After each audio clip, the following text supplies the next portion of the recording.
Open Your Eyes is brought to you by the Belize Bank. Our country, your bank.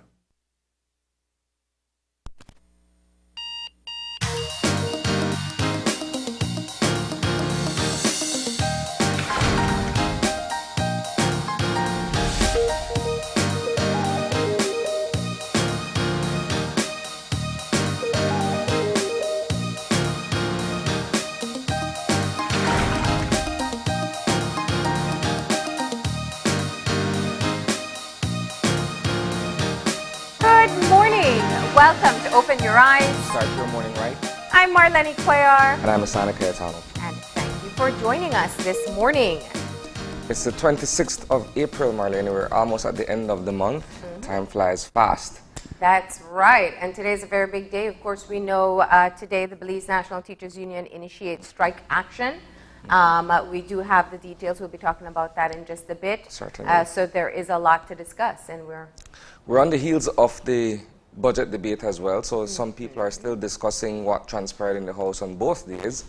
So that's also going to be, how do we say it, water cooler talk, when you're in the office place and you're digesting tidbits of what you've heard or seen, everybody's chit-chatting about it. So, and you see it all over the weekend. People are asking, well, what do you think is going to happen? Where is this going to go? But of course, these are all conversations that are coming up in just a few in Eye on the News. So we're going to keep things moving this morning with a bit of motivation to get you started. And that means it's time for Eye Opener. And our Eye Opener, taken from dailyom.com, goes like this. Everyone is valuable in their own way and capable of expanding our horizons. Our individual journeys take us into many unexpected situations where we encounter a wide variety of people, some quite like ourselves and some very different. We cannot anticipate these meetings, but we can make the most of them when they take place. When we are courteous as a matter of course and open-minded in our assessment of the individuals whose lives briefly touch our own, we are more apt to stumble upon surprising gems of wisdom that open our eyes to new worlds of possibilities. These brief relationships ultimately have the potential to enrich our lives in a very concrete way. The responsibility is on us to maintain a state of awareness that allows us to recognize when we are in the presence of someone consciously or unconsciously in possession of knowledge that will change us significantly. When we are cognizant of the potential for unexpected enlightenment, we make a habit of turning strangers into friends, thus ensuring that we are never without a font of wisdom from which to draw. This is cool. I mean, in life, the journey that we take, we often encounter people who, in some instances, we value them up front based on what they bring to the table and what we're able to identify in terms of the traits or qualities of that individual. And other people, we tend to want to write them off summarily without taking into consideration the fact that they too are valuable in their own way if we would simply take the time to understand what their potential are, And it's one of those things where, like, if I am to draw from certain examples of my experiences, sometimes it's the quote-unquote smallest person in the room or the seemingly most insignificant person who has the best impact on your life in a particular situation where at first you wouldn't have considered, taking advice from that individual or interacting with that person because in your mind you are consumed with, the person who perhaps is the most loud, the person who is perhaps most flamboyant in the room. And so we don't look at the person who perhaps is in the background until we get that encounter where we said, hey, you know what? You have given me a meaningful way of looking at things or doing things where ordinarily I wouldn't have even looked in your direction. Yeah.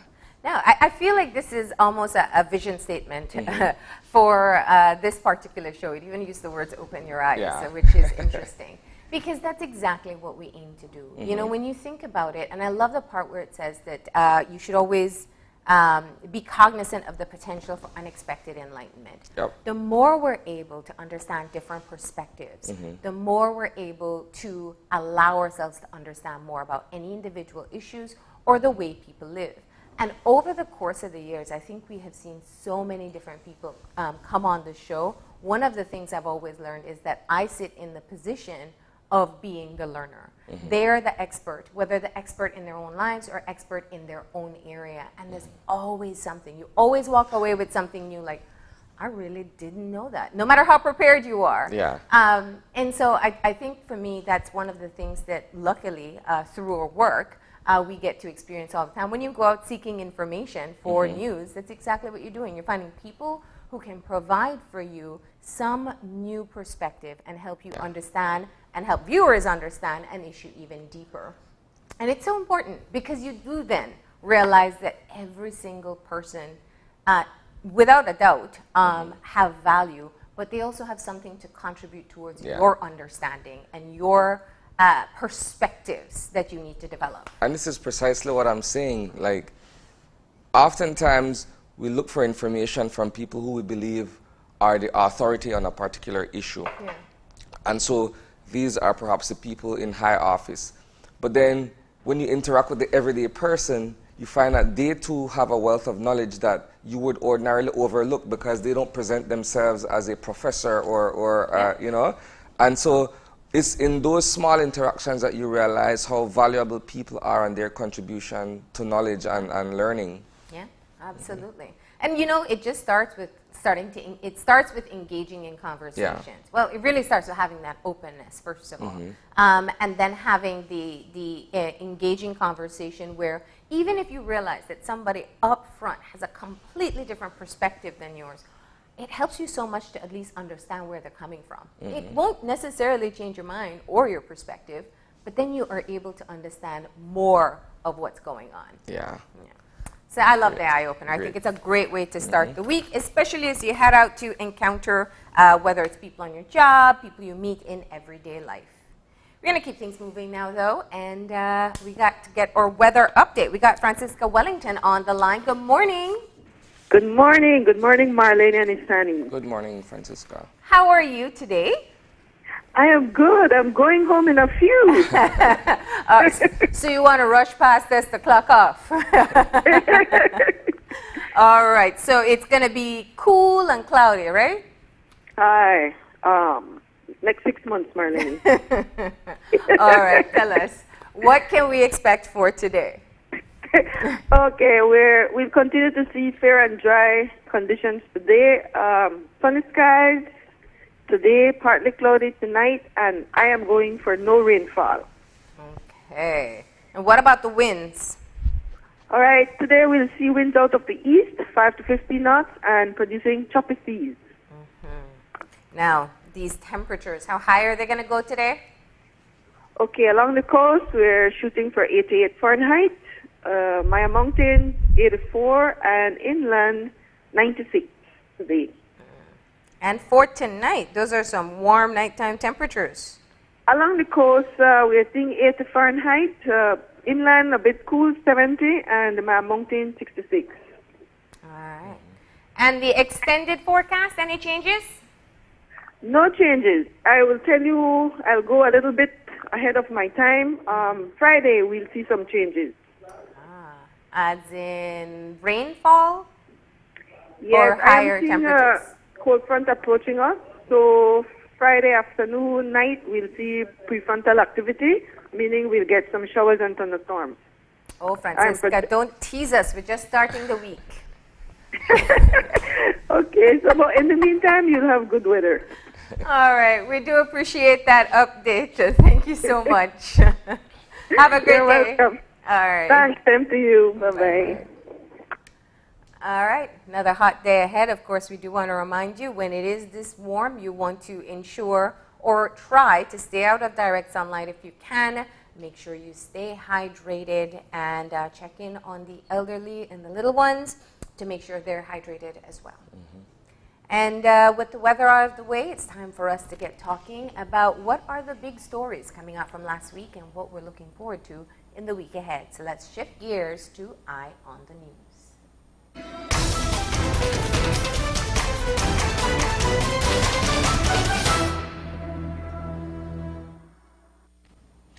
So as I mentioned earlier in the intro of the show, we're on the heels of the 2021 budget debate, and there's a lot that is coming out of it, which will also be discussed at length later this week when the Senate meets to go over what has been presented and what has been debated robustly in the lower house. So that's what we're looking at, Marlene. To briefly review the 2 days, the Thursday and the Friday, things are kind of off to a slow start in terms of what we would describe as the usual momentum that surrounds the budget debate. I guess it's because, in a sense, the composition of the House has been somewhat lopsided, with the opposition having as many as 26 persons. The government having as many as 26 persons and the opposition only has 5. And so that kind of, back and forth and deconstructing everything was not there this year. I guess it's a safe way of describing it. But nonetheless, the information that has come out of it in terms of these era representatives being able to point to specific issues or point to developments that are happening within their respective constituency and the nation on a whole is an interesting one. I put that there, and I look at what's taking place today. The Belize National Teachers Union is preparing to commence strike action today. I think one of the bigger questions to ask at this point, and I think it's something that's on everyone's mind, is how effective will the action be this time around when compared to the 11-day strike action that was taken against the previous administration a couple of years ago. 2016. In 2016, yes, where the primary impact of it was the fact that you had students who were in school at that time, who were attending classes on a day-to-day basis, who were relegated to their living rooms, in a manner of speaking, and parents had to find either how to have them looked after or what have you, as the inconvenience of it. 11 days later, the government, finally yielded to the demands and what have you. This time around, because of the pandemic situation, kids have been out of school since last year, so they've been at home for the better part of a year and a few months at this point. And so the question naturally becomes, well, what is the effect of what will take place? That remains to be seen, Marlene. We're simply saying that today the teachers are going to be marching through the streets of Belize City. It continues on action that was taken on Thursday and Friday by the unions. We know that the Public Service Union commenced its own activities in front of the Assembly Building on Thursday, and that was sort of bolstered on Friday when the teachers joined them en masse. Yeah. So this today is a continuation of all the measures or the actions that are being put in place as a means of showing or expressing their discontent with the 10% salary reduction, which for all intents and purposes will take place. Mm-hmm. All right, so. Yeah, and I think if we go back to what we saw on Thursday and Friday, Friday was definitely the day with the bigger showing, where you saw more teachers coming out and the PSU coming out to support as well. Yeah. This has been, I think we're 2 weeks now into since the PSU informed government that they are officially in a trade dispute. That's for a 31-day period where they work to rule. They do only what is assigned to them, no overtime, take their breaks, whatnot. And it is ongoing for another week when the 21 days expire.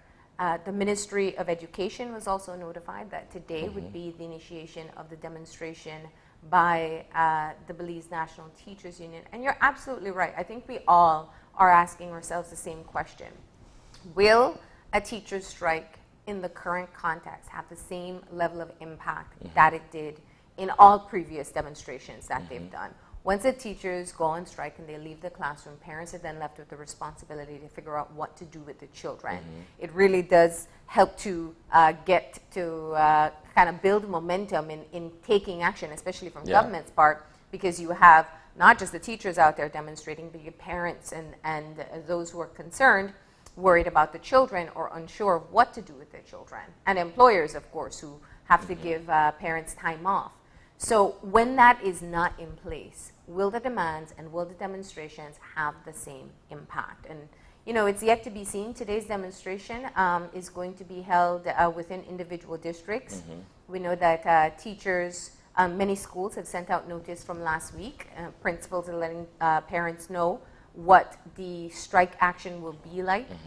You know, parents still have to turn in assignments, but I think some of like the online classes and some of the packages won't be sent out. Those are some of the things that I've seen so far. That is primarily what I've come to understand, that insofar as the packages, the weekly packages, until this particular action is over with, you won't be receiving those packets for, you know, work to be done from home. But like we said, Marlene, whether or not this will prompt both sides to return to the negotiating table to seek an amicable solution to the matter at hand remains to be seen. It's just a part of the ongoing activities, and there seems to be a ramping up of efforts on the part of the unions to send a loud and clear message to government. If you look at the past 3 days, it's safe to say that they have been sort of, you know, amassing their strength and what have you in terms of the numbers of supporters coming out. So. Well, yeah, and I mean, I think if we look back at the budget debate, and we've been saying, you know, it seems to be very clear that there's not much room left for negotiation.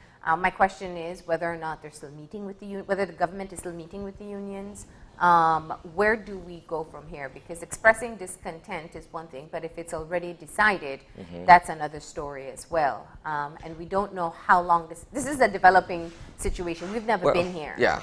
The thing is, though, to kind of look back a bit, right? Since we're reflecting on the budget debate, there seems to be on one end a measure of optimism coming from some of the government ministers who stood up and spoke. There also seems to be this prevailing sentiment that it's now a foregone conclusion. When you listen to the Deputy Prime Minister in his presentation on Friday, there seems to be the hope that, you know what, this is still perhaps mendable, if I can use that expression. You also listen to the area representative for Kaya South, where he spoke on Thursday. He also seemed optimistic that, you know what, we can still remedy the situation, whatever the outcome will be. But then you also look at the general context. You know, this is something that needs to be done. So you know, how do you reconcile the two things? The optimism from some members versus the fact that this is the reality and this is the course of action, the prescribed course of action that the government is prepared to take. And then hanging in the balance are those who are directly affected, the teachers and the public officers, you know. So it's an interesting state of affairs. And we can't forget to ensure that people remember what's on the table. So there is the salary cut and there is the increment freeze. Yeah. These are things that, if you listen to the budget debate, do seem like it does seem that the government will be pushing forward to it. Under what terms, we don't know. There was once a tiered approach that was being proposed. There was shortening of terms that the teachers were asking for. So that's one side of it. The other side is looking at the good governance measures, and that is one of the resounding calls coming out from the unions. You know, they want to see definitive actions take place or be put in place to show that this particular administration is serious about cutting down on the cutting out corruption that we do see in the country. So they go together, and perhaps that is the area when you look at the good governance measures that there can be some sort of compromise made, whether timelines are changed. I mean, these are all things I'm sure that both the union leaders and government are considering and perhaps having sleepless nights over as we head into this particular week. Yeah, that's perfectly true, Marlene. So at this point as well, I just wanted to kind of venture off into another conversation that is worth having from a social perspective. What we've been seeing in Punta Gorda is a spike in violent crimes. This is an issue There was another murder over Yes, the there weekend. was another murder over the weekend, and it comes on the heels of a previous incident, excuse me, on Wednesday night in which an individual was shot and killed at his home in Punta Gorda town. We're looking at a situation where the police department is forced to act upon this particular spike in violent crimes in Toledo, in Punta Gorda to be specific. And so there are root causes for why this has become such a, delicate situation. We've long known Punta Gorda to be a sleepy town. It's homely, it's for the most part quiet, and people are peaceful and content going about their way of life. But over the past few years, we've noticed that there has been an increase in gang activity and an increase in drug activity as well, in the trafficking and the sale of drugs in that municipality. And so this has a direct effect on the safety and the livelihood of persons who live as residents in that community. I understand that there has been a direct change in terms of the leadership of the formation down in Punta Gorda. So there's going to be a new officer commanding the Punta Gorda Toledo formation. And in the days ahead, it will be interesting to see what measures are put in place to stem, and the approach to stem this kind of situation. I mean, everybody looks, like I said, to PG as a town that you can go and relax and you don't have to worry about anything. You kick back and, everything goes smoothly. But what we've been seeing, and to some extent it can be described as the inner migration of gang members from Belize City who have found themselves on their way into the other districts. And now we see, cells popping up, and we're seeing where there's a struggle over control of territory and that sort of stuff in reference to, drug and gang activity. And for the most part, those two criminal issues go together, where you have gangs, you have, their illicit means of income and what have you. And so it's something that we're looking at carefully at this point. And so in addition to the Wednesday night murder, there was, of course, a murder on Saturday night where a man from Hopeville in PG was found in his car with gunshot wounds. And the early reports are that two persons drove by on motorcycles and inflicted those wounds on him in what is a very well-trafficked area of Punta Gorda as well, on Main Street, corner of Main Street and Front Street. And if you look at, well, I'm not tying any associations between the two incidents. It's simply to say that, we are noticing that there has been an increase in violent crimes. But if you look at what transpired on Wednesday night, the individual, Mr. Wade, was on his veranda. Someone approached him and fired multiple shots. So these are both execution-style murders that are taking place in Punta Gorda. It's good to know that the police department is shifting course to ensure that they can put some additional resources there to get things under control. So those are some of the key points that we're looking at in terms of what's taking place in the news. The reminder is that the upper house meets later this week. On Wednesday, yes. On Wednesday we do have the Senate meeting coming up. And of course, we're still keeping our eyes on the COVID situation. We are at the end of last week, just a bit over 100 active cases. We saw 3 deaths last week. This seems to be that the Easter did, in fact, cause an increase in cases, and we are hoping that people are going to continue to be vigilant, and that there are people out there who are positive. They may have symptoms, they may not. If you do have any symptoms, do go to the clinic, get tested to be sure, isolate yourself accordingly.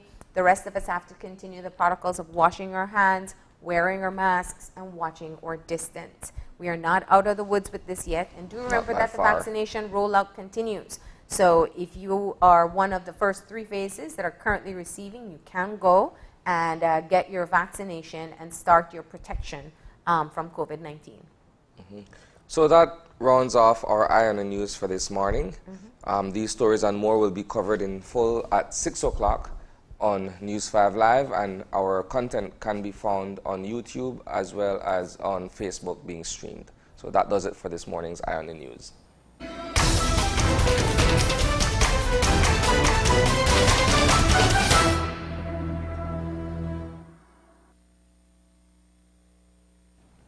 All right, so we're going to go into our show in full. We have a conversation. We have two conversations, but our first is a two-part conversation with the Minister of Public Service, and he's going to be reviewing his budget presentation, his role in the presentation and what it means for the public service on a whole. That's going to be our first conversation, Marlene. Our second conversation, since there has been a clamoring from people in the sporting community for certain sports to resume, we're going to be talking with Alan Sharp. He's the president of the Belize Volleyball Association, and he's going to be discussing the protocols for the resumption of sporting activities. So those are going to be our two main conversations this morning. Before we go to our first commercial break, we have birthday greetings, however, and we are saying birthday greetings to Kimara Card. So we're saying happy birthday to Kimara Card. There she is. Happy birthday, Kimara. That comes to you from all of us here at Channel 5 and Open Your Eyes. Do enjoy your day. All right, so we go to our commercial break, as I've mentioned, and when we return, it's to begin our first conversation. Stay tuned.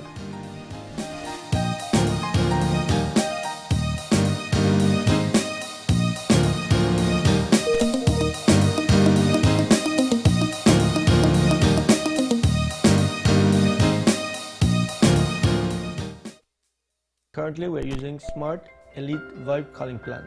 We use it interbranch, we use it to call outside, and we also use it to call international. It's far cheaper than what we used to have before. Our equipment, our new PBX box is new. So the PBX is very good because I can call to my Sartaneja branch, I can call to my Kikaka branch, I can call to San Pedro branch, and there's no cost using the PBS. Actually, right now, since we're in different locations, I can call main office from where I am at a no cost using the PBX system. I would recommend it, sure I would, especially the big enterprises who has a lot of employees. There's a lot of reduction in costs, 50% of saving. But that on a year, it's a lot of money that we're saving. Money that we could return to our members, since we give back dividend to our members. Visit our showroom or call 670-6710 to find out how Smart's corporate plan and PBX systems can benefit your business. Consultation is free.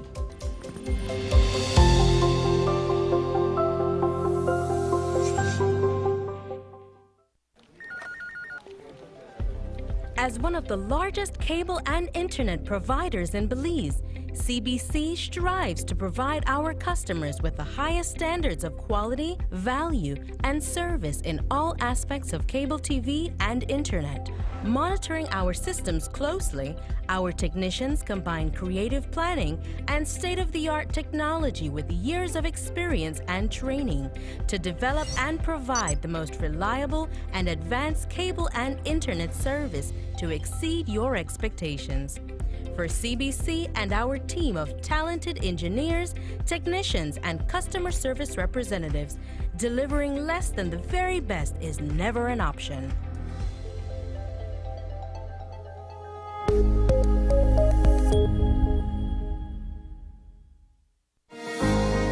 In these challenging times, the one thing that is certain is that the Belize Bank Limited is here for you.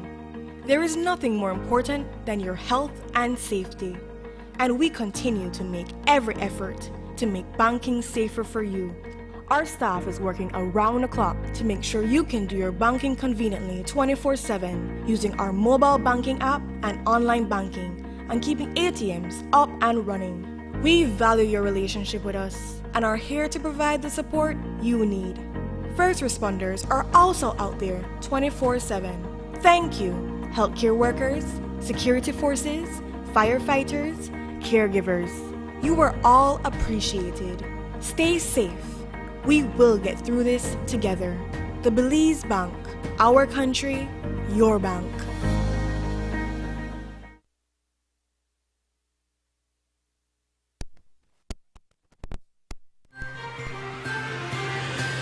Today's COVID update is brought to you by Fulltech Systems, your technology center, where you'll come for the price but stay for the service. And welcome back. As we mentioned prior to our first commercial break, our conversation to start off the show this morning is with the Minister of Public Service. We have with us in studio this morning Henry Usher. Good morning, sir. Morning, Isani, and morning, Marlene. Thanks for having me, and good morning, of course, to all your viewers and all Belizeans at home and abroad. There's a lot for us to discuss this morning. We have a two-part segment with you, so we intend to try to get as much going in terms of the issues that are affecting us as Belizeans. Sure. Let's first begin by discussing the budget debate. We're on the heels of a two-day robust conversation on where we are as a nation and the economic state of affairs. Let's get your input first and foremost as to the role that you played in presenting for your constituency, but in the context of the overall situation that we're faced with. Certainly, Isani. I think the way I presented the budget, or my presentation or contribution to the debate, was I put it in three parts. What we found, what we've done, and of course, as the Prime Minister says, how we rebound. Those to me are the three ways that we can categorize or organize the budget. And what we found, well, at the very first cabinet meeting, which was held on November 16th, representatives of the Central Bank and of the Ministry of Finance presented the economic situation. And I have to say it was a very somber and sober presentation. I think everybody in the room knew that things were bad. We just didn't know how bad it really was. You know, it's a financial Gordian knot that we have to get through. We have to try to cut through or loosen and figure out how we go forward. And I think that the analogy I like to use is that we have to build back the tracks. For some reason, the economic train has been halted. You know, nothing is growing. The economy is not growing. We see unemployment go up. We see poverty sky high. We see the debt to GDP ratio at 130%. We see GDP per capita fall in the last 10 years. So the reverse of where we should be going, that's what's happening, and that's what was presented to us. So the tracks for that train have been blown up, destroyed, removed, however you want to put it, and we have to rebuild those tracks so that we can get the economic train going again. Let's step back for a minute. You know, this is our first conversation that we get to have with you. And my question is, when you were assigned this particular portfolio, you knew, as everyone was aware as we headed into election, that there was one tough issue that had to be dealt with, and that was looking at the wage bill. Right. Tell me about how you felt when you knew that that would be the primary assignment that you'd perhaps have to face as you get in. I remember when the Prime Minister informed me that he was going to assign me the portfolio of Ministry of Public Service. I said, PM, you're giving me a tough task. But Prime Minister said, Henry, I know you can handle it, man. I said, yes, I will work very closely along with the technical officials, the experts in the Ministry of Finance, and we'll find a way to resolve this issue. And as you rightly said, Marlene, it is a very difficult one. The wage bill has ballooned out of control, really, in the last 12 years or so. As a matter of fact, in 2008, when the PUP left office, the wage bill was around 275 million. In 2020, adding in wages, the transfers to school, because you know there are some transfers where the school pays the teachers, but we have to transfer the funds. And pension, we're looking at around $650 million. So we see that steep increase in wages. And really, as I said just now, the economy has not been growing. So what you have is that the wages making up more and more and more of all the money that government creates, the revenue that government collects.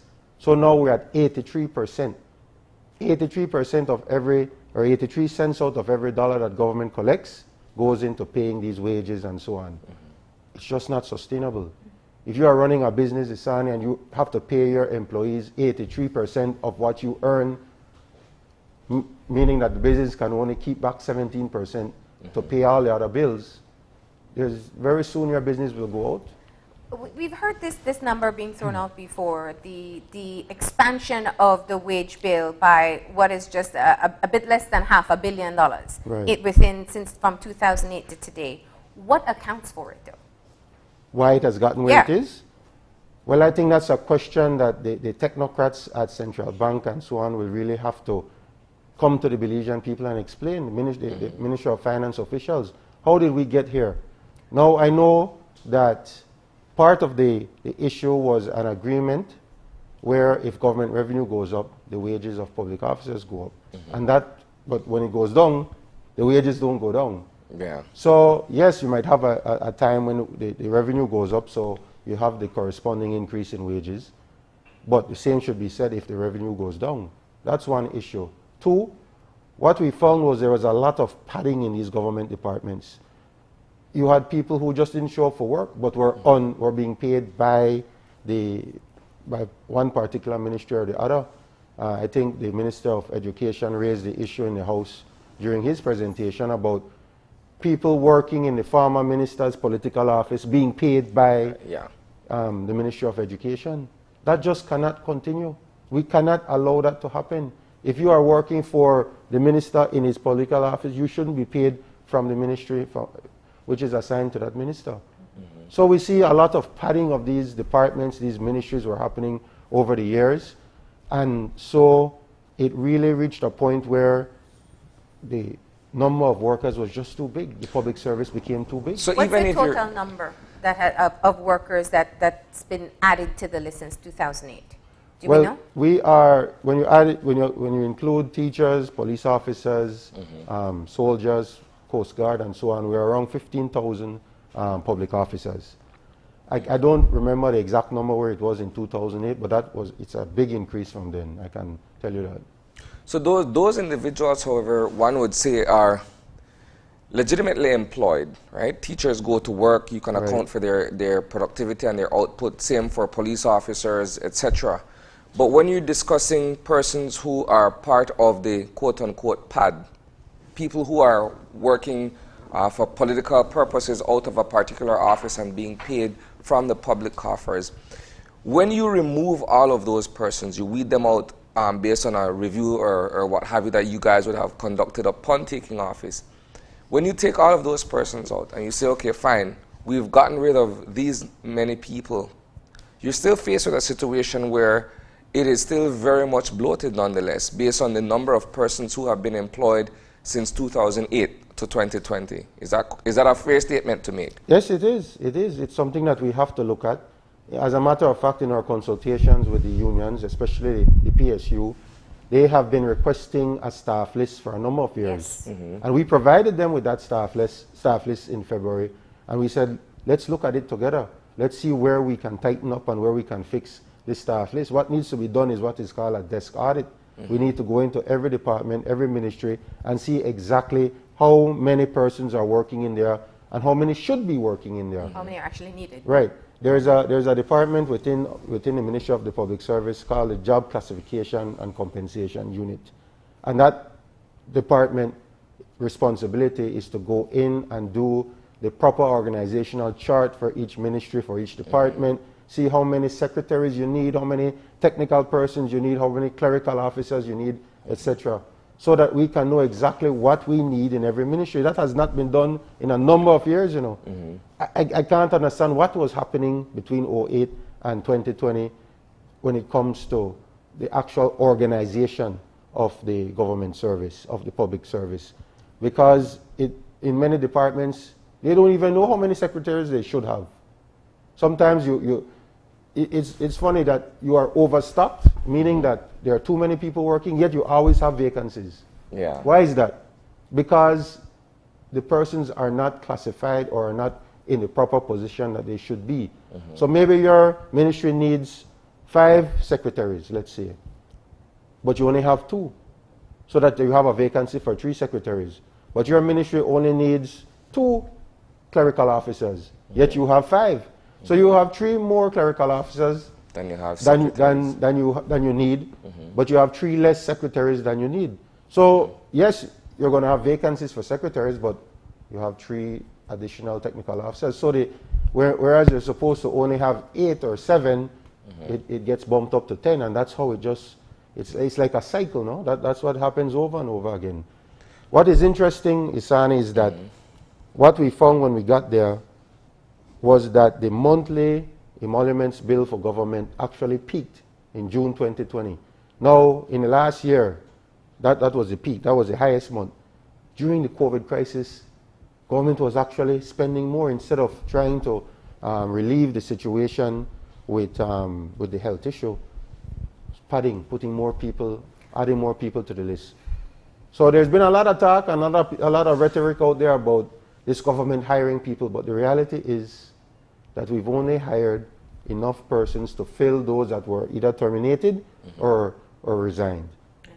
Have you presented that information to the unions? Because they stand by that particular position, that in fact, where you're talking about the wage bill being too big, you're still adding to it. Correct, and we have. Our first consultation with the union was on February 10th. And since then, we have provided them with every single information, statistic that they have requested, including that one. And they were very clear. We showed them that for the months of December 2020, January 21, February 21, those have been the 3 smallest months in terms of total payouts for emoluments. It just shows a fiscally disciplined government. We have gotten in there, we've been fiscally disciplined, we realized that the bill was just too high, so we've cut back. And that's right there for everyone to see. Minister Usher, you know, it's while you say that we don't exactly know why there's been this assignment of employment in different ministries where people may show up to work, not show up to work, have the right job description or not. Right. We do understand that this has been a practice by governments for as long as we can remember. I'm sure as soon as you were elected, your phone rang off the hook. Maybe you changed your number with people saying, get me a job, I need a job, minister, help my son, help my daughter, help my husband. And these things are a part of what even the public has come to expect from government leaders. So it's a shift that has to be made, and many are looking at the current new hires, and people are saying this is exactly what this administration is doing. How do you respond to that criticism? Well, first of all, I haven't changed my number, so it's still the same number. But there are 2 points I wanted to make in response to that. First of all, you are absolutely right in terms of expectations when you're elected, that you have a lot of people who support you, a lot of people who go out of their way to vote for you, to work for you, and they expect that at the very least you can provide them with a job. So yes, there are expectations. And certainly in the past, we saw in 2008 when the UDP government first took over that there was a spending spree. I mean, an orgy of spending. Of course, they found almost $100 million surplus when they got in there in 2008. When we got in there in 2020, we not only didn't have a surplus, we had a deficit, a major deficit, current deficit, and we were operating on overdrafts. The government account is at 0. We were operating at overdrafts. So you had to, and the Prime Minister Briceño came in and he said, listen, I know all of you are expecting to hire your people. I know that this is what your people want, but we have to be disciplined.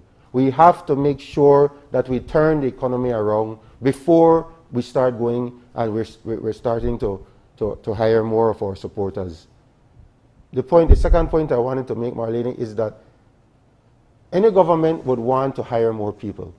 But to do that, you need to grow the economy so that you don't become, because if you're keeping the economy here, the GDP here, or if it's going down, and you continue to hire and hire and hire so that the wage bill becomes more and more and more of what revenue is being collected, that is unsustainable. You cannot continue down that path. But isn't the notion of government being the biggest employer in direct conflict with the idea that jobs and industry should be pushed by the private sector? Why are we looking at the idea of hiring more people as a government where we should be streamlining? Ideally, that's the situation you want, so that the private sector can absorb these persons and have more jobs available. But in an economy where it is so difficult, or even getting capital is so difficult for the private sector, cheap capital, government has to do its part as well. You know, people have to be able to provide for themselves. And yes, I agree with you.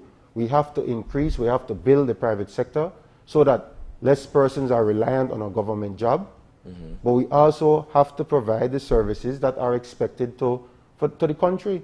So you can't have government departments without persons working in there, right? And so you have to make sure that you have, like I said, you have to do the exercise, the compensation and organization exercise to make sure you know how many persons you need to work in this particular department or ministry, and you employ those persons I wouldn't want accurately. to embark upon a theoretical thing, but if you look at the idea of e-government, for instance, where we should be able to start doing things in an automated online manner where it can eliminate the number of redundancies of people you're actually dealing with in a particular office. Again, that sort of, the idea of hiring more people flies in the face of government touting this direction that it's taking, where we're saying, hey, we're going to be doing things in a manner where it's more efficient for the user without having to come into an office and that sort of stuff. Doesn't that eliminate?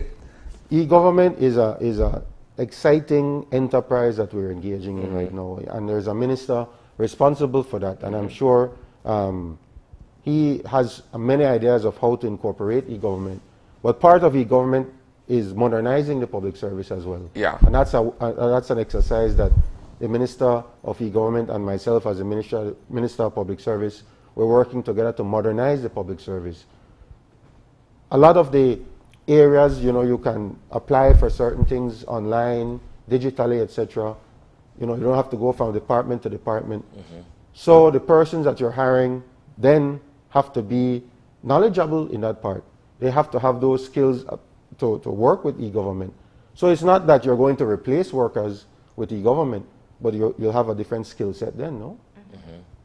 What about the conversation regarding the size of the government and the fact that now we have additional ministries being developed which now require additional staffing as well at a time where we should be the most austere we've ever been? Correct. And I believe that by going through this exercise, and like I said, in terms of the organization of government, this is an exercise that should have been happening every year, but certainly it should have been completed by now. From our discussions with the unions, they have been pushing for this exercise for a number of years. It never happened under the previous administration, or it started, but it started very slowly, and it just never came, it was never given attention that it needed. But I think, Marlene, to answer your question, once we get through with that exercise, and I have tasked the ministry to complete at least the first phase of it by the end of this year. Well, once we get through with that exercise, we will then be able to determine what is the efficient number or the efficient size of the public service, right? And we will be able to then realize the proper supply and demand of workers, if you want to put it that way, when we get through. But right now, we just don't know how many workers are needed because the exercise has never been done. So as you say, new ministries are coming in. We have to go into those new ministries and say, okay, what exactly will you need in terms of technical persons, clerical persons, secretaries, and so on. And we will be able to determine then how many persons will be allocated for that particular ministry. Understand? Has there been an honest conversation at any point within this administration to look at the pros and cons of retrenchment versus salary cuts? It's a discussion that has been put out there, not only within the government officials, but I know in the public, the wider public, they've talked about why not go that route instead of the salary cut. Prime Minister Briceño went on record to say that in these difficult times, it is not the policy, or it's not good policy to send people home. It is better, perhaps, to look at cutting salary across the board and in an equitable way so that we can keep people employed. All right? Once we get out, like I said, once we get out of the position that we're in right now, the recession that we're in right now, the economic crunch that we're in right now, we can look at other areas, the job exercise. We can look at trying to efficiently maximize the use of the persons that are working. But for right now, it's important that we not increase the burden or increase the number of unemployed, in this difficult situation. So if you do this exercise, which you say should be completed by the end of the year, and you realize that each ministry maybe has 10 extra persons that are unessential, what happens then? It's moving then into, we don't have to call it retrenchment, but you I think that is a very good question, and it's something that we've already spoken to the unions about, and they are on board in terms of looking at how to maximize the efficiency of every ministry. And if that means that certain ministries are overstaffed, then we have to look at that as well. I think for far too long, the idea of, trimming the fat, we call it retrenchment in some areas. I know that your party and your government don't really favor the use of that term, but at the end of the day, when you look at having to, make smaller certain offices or certain department, it means that you would have to let go certain people in order to be able to fall within a salary cap, for instance, right? But before we go down that road, Isani, it's important, number one, to grow the economy. Grow the economy. Because in that way, perhaps we won't need to trim the fat, as you say, as much, but because we have a functioning, growing economy. Look at the numbers, and that's why I stress these numbers, because it's important for all Belizeans to understand that when the PUP took office in 1998, the GDP per capita, that's the GDP per person, was around 5,800 or so, 5,900. When the PUP left office in 2008, it was at 7,400 and something. Since then, it has steadily gone down. Every single year, there's been a decline. Of course, in 2020, there was a sharp decline because of COVID-19, but it started from 2008. So the past administration failed in growing the economy, but they continued to hire people. So that's why we are where we are right now. If you had grown the economy at the same level that you're hiring and the same level that you're increasing wages, we wouldn't be in a situation that we are right now. So now we're back down to 5,800 and something in terms of GDP per capita, a level not seen since 1992. We've gone back in time, basically. We've jumped into the economic time machine and gone back in time. Yeah. So number one, we have to get this economy growing again. We have to maximize and make most efficient government departments. But that's an exercise that has to work hand in hand. I think it is very common that we hear from all representatives of government how recognizing the magnitude of the problem is one that it seems you're still coming to terms with. But from the public standpoint, it still is the very same message. Everyone knew we were in a dire situation. The campaign that led to the election was one about innovation. It was one that indicated there was a plan in place to turn things around as quickly as possible. Do you feel that you've delivered on that, this administration? Well, let me answer that question a few more months from now, because it's only been 4 or 5 months into a new administration. And yes, there is a plan. Yes, we knew that the government and the country was in a very bad financial position, but there was a lot of information being held back from the public in the last couple of years of the previous administration. So we did not know where we were or how bad it was. So when we got in there, like I said, the first briefing that we got on November the 16th was a very somber one, because we realized that, man, we thought it was bad, but we didn't know how bad it was. It was much worse than we thought. But there is a plan, and there is a financial recovery plan that is in place that we are implementing. The wage bill adjustment is only one part of that plan, It's a part that has been spoken about, a lot of rhetoric about it, and, and that's what is making the news cycle. But there are 5 parts to this financial plan. Yeah. And I want to get into that. We actually have to take a very quick commercial break, and when we come back, we'll talk about that recovery plan and what it means. So please, stay tuned.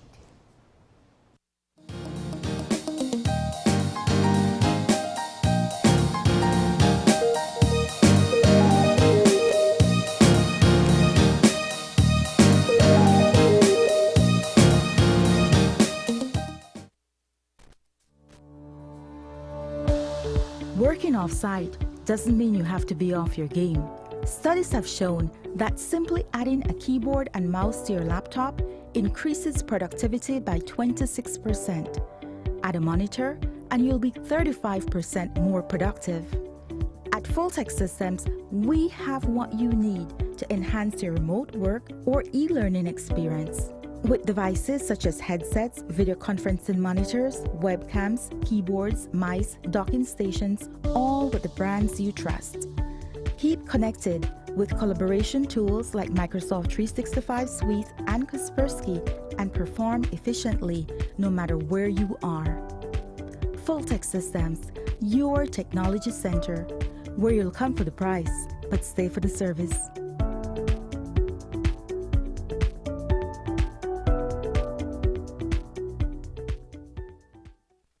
You've worked hard your whole life building your future, your family, your business, your home.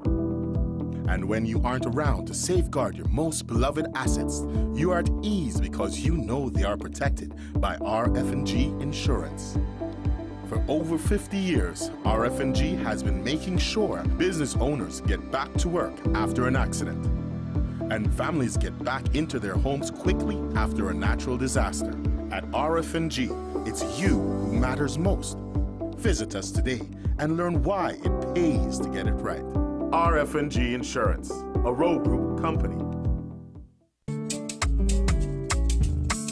If we are only as strong as our families, businesses, institutions, and the communities that surround us, then by giving businesses the power to grow, entrepreneurs the ability to expand, and by giving our families the right to own something, the Belize Bank gives you the power to build a nation, our nation.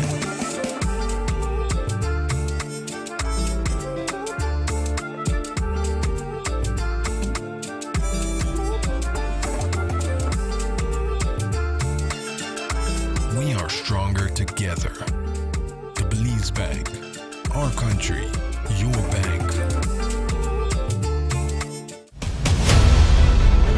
Dwayne Moody, Isani Cayetano, Andrea Polanco, Paul Lopez. Your News 5 Belize teams do whatever it takes, go wherever they need to go, so you can catch the story wherever you are, whenever you want, on whatever device. Channel 5 Belize on television, Facebook, Instagram, and YouTube, because news is now everywhere, all the time. And so are we.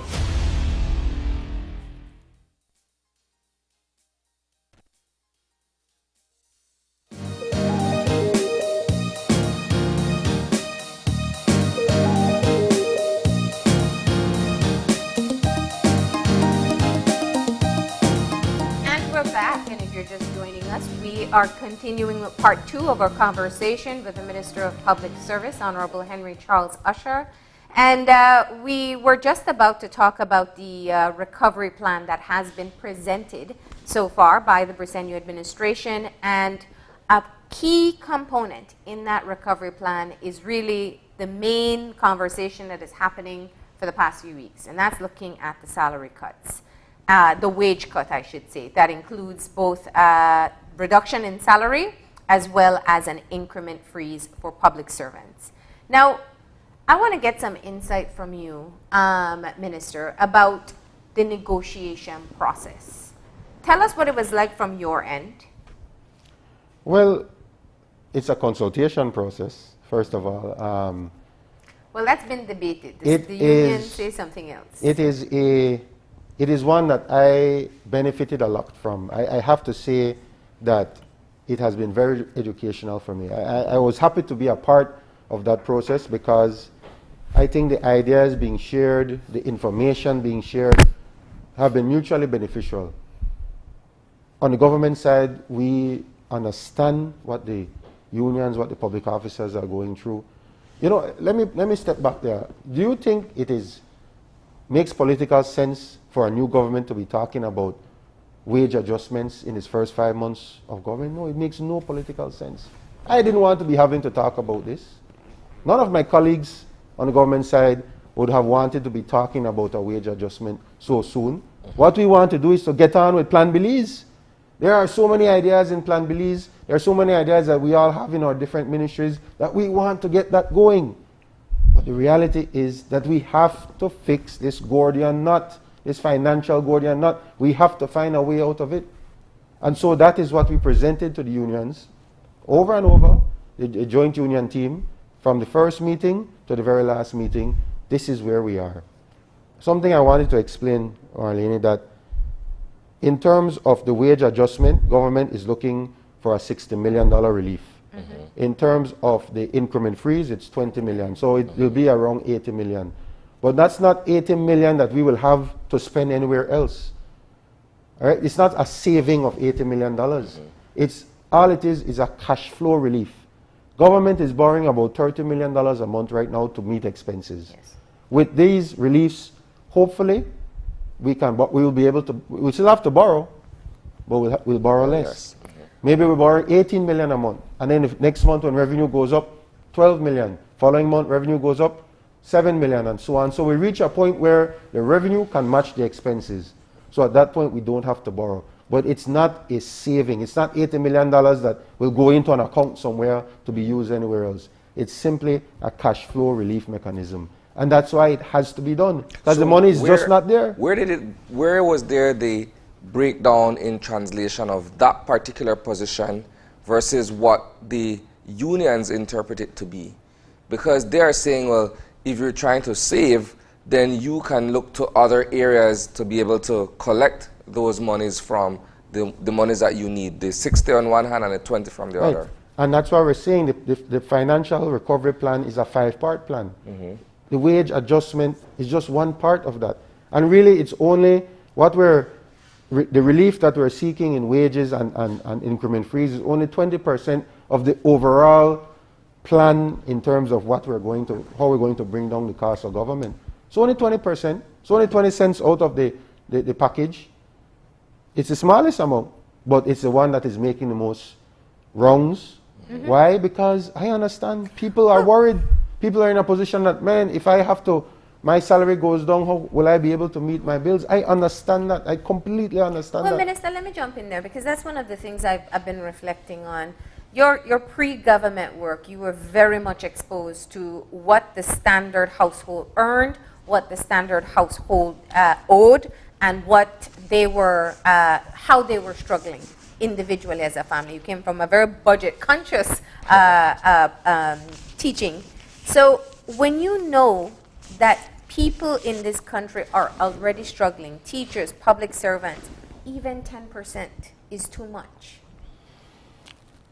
How do you reconcile that, knowing all that you have from your past work experience? Right. I can say two things to that. That's why I have, from the very beginning, I pushed that those on the margins, those making $12,000 or less per month, should not see any type of adjustment. They need to be protected. They are already there. We don't want them to fall below the margins. There was even some discussion on a tiered approach to it, meaning that those on the lower financial bracket would receive less of a cut.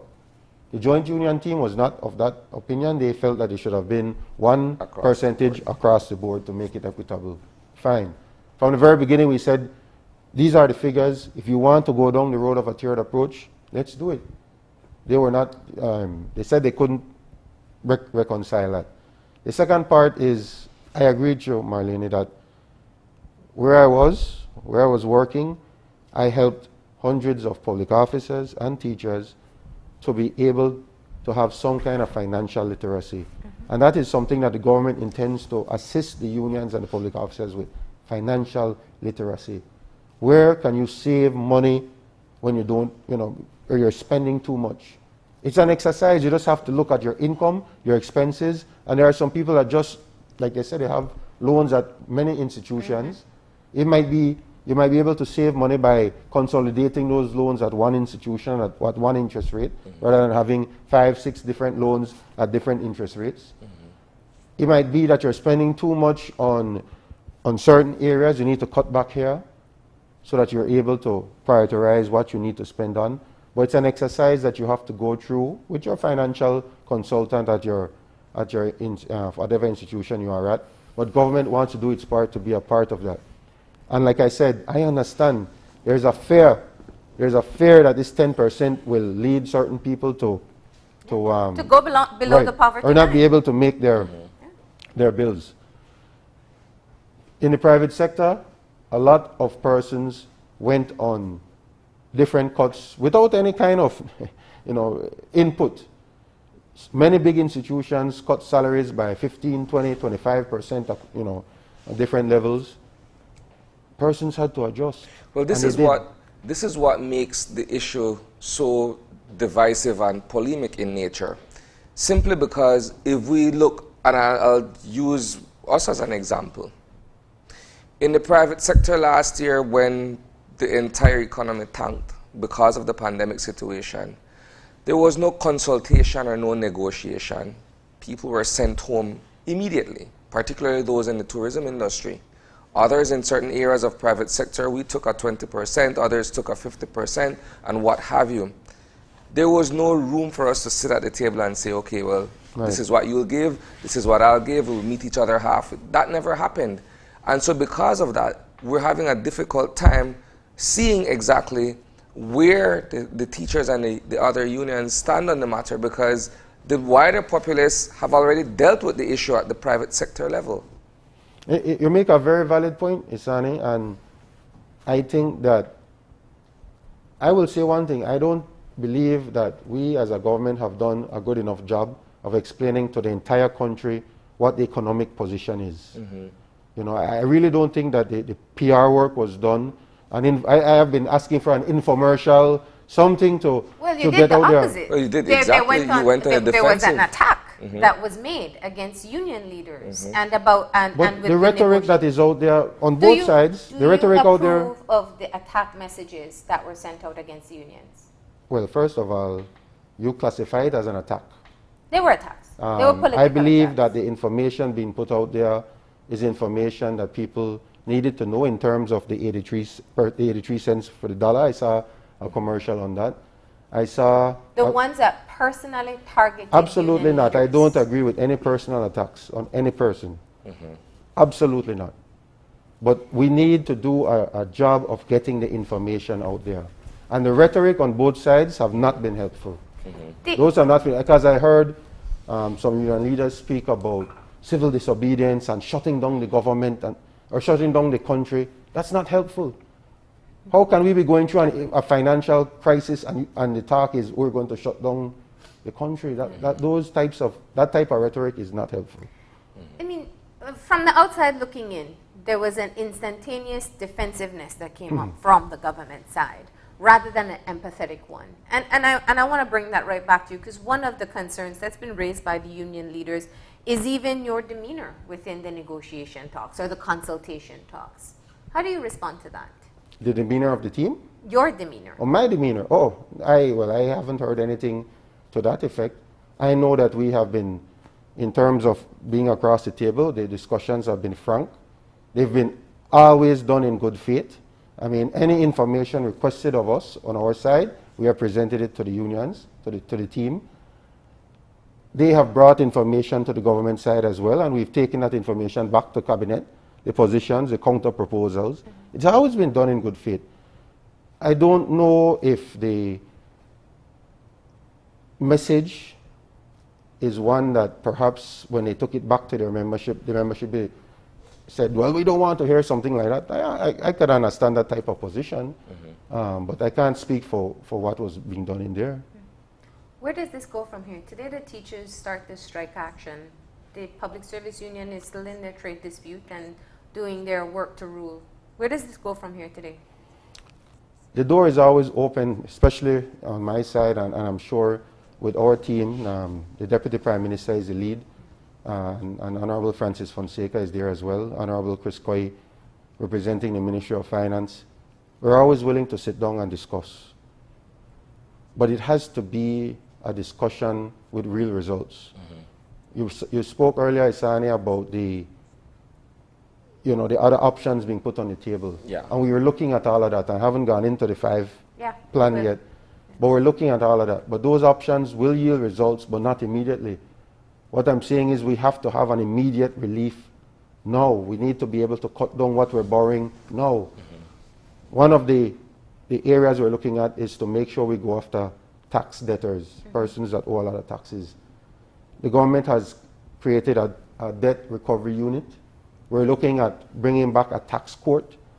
The reason why you want a tax court is because right now, if you have to take a claim to court, it goes right in the regular civil court in magistrate. Which has a backlog. Right, and it's a huge backlog, and it goes on the bottom, you know. It never is prioritized to go on. So you have to have a particular specialized tax court with experts dealing with tax matters so that you can have quick results and be able to go after tax debtors faster. What I've heard is the talk of landowners who owe huge amounts in taxes, and the idea that perhaps that is one area that we can go after in terms of trying to collect on those debts.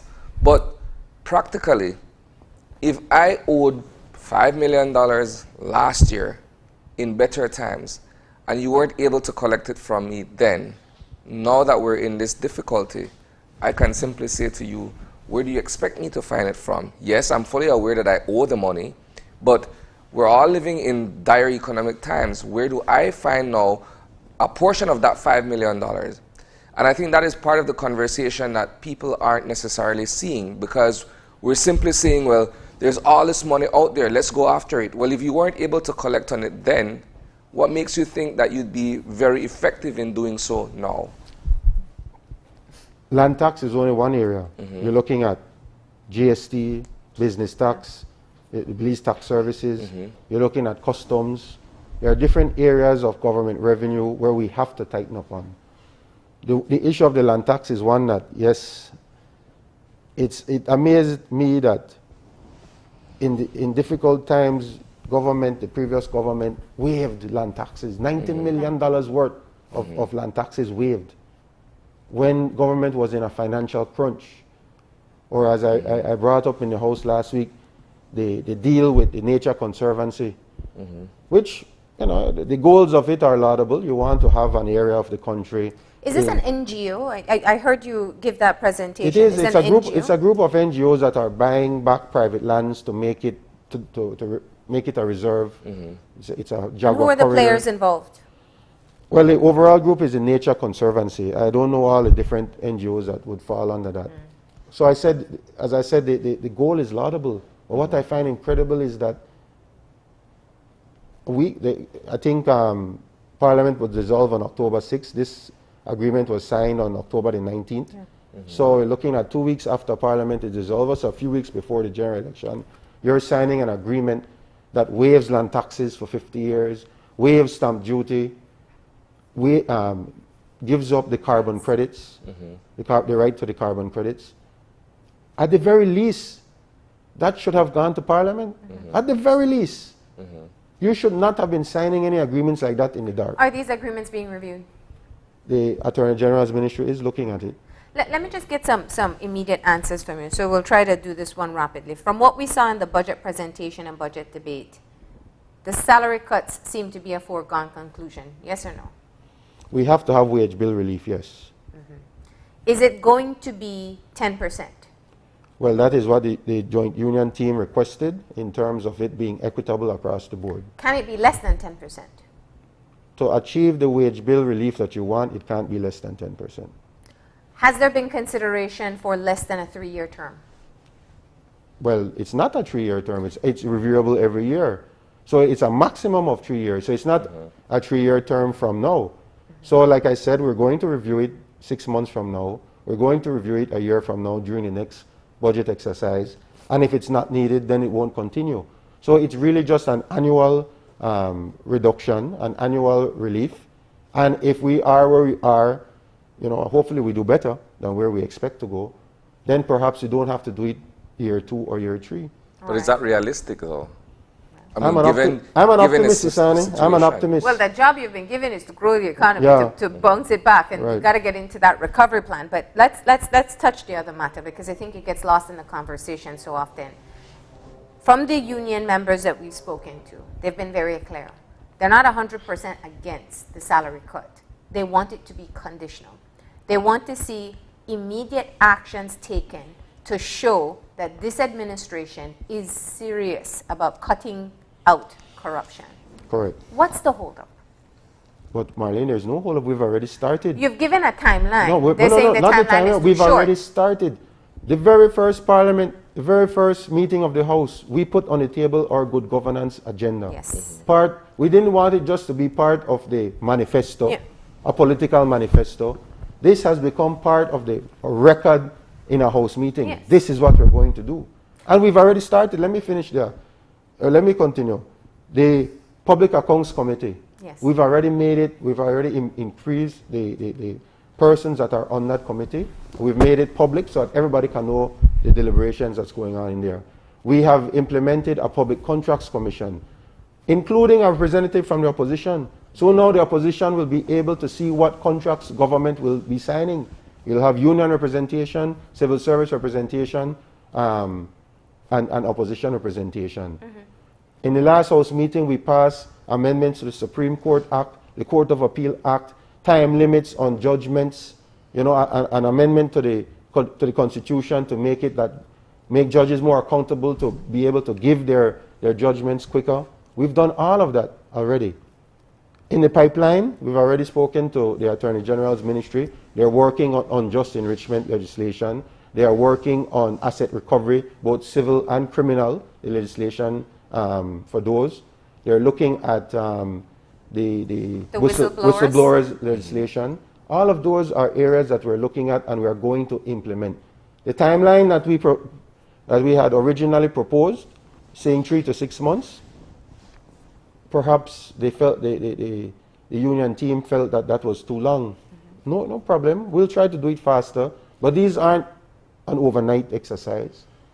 You have to be able to draft a legislation that passes the litmus test.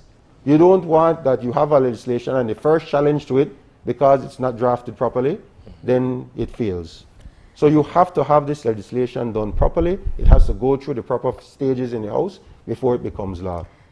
The conundrum this government faces is that you're asking the public service to have trust where there is none, where commitments have been made in the past, where timelines have been given before, where there was a forceful revolt to even get UNCAC signed. So, I mean, if you remove yourself from the situation, isn't it very understandable as to why they want to see something concrete now to really believe that they can trust the administration? Completely agree with you, Marlene, but I'll answer you the same way that the vice president of the PSU answered when somebody asked him, well, how come the PSU never do anything in the last few years? And he answered, I can't speak for the person who was there before me.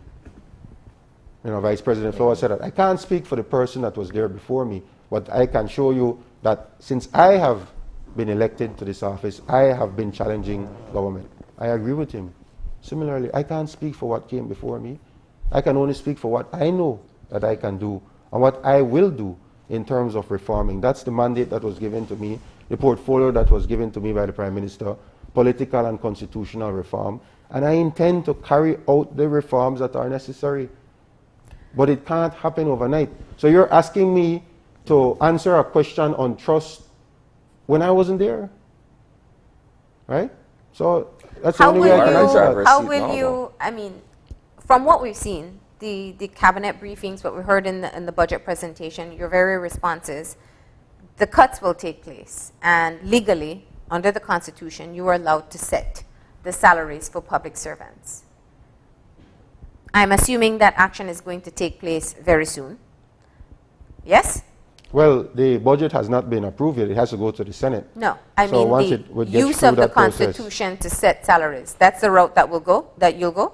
Well, we had hoped that the union representatives would have agreed to the proposals being made. But as you rightly said, Section 106(3)(c) of the Constitution gives the Minister of the Public Service the authority to fix salaries and wages. Something that has never been done before. It will then put you in a position. It happens all the time, though, Marlene, because to fix that, it's the Minister of the Public Service that actually fixes the wages according to the Constitution.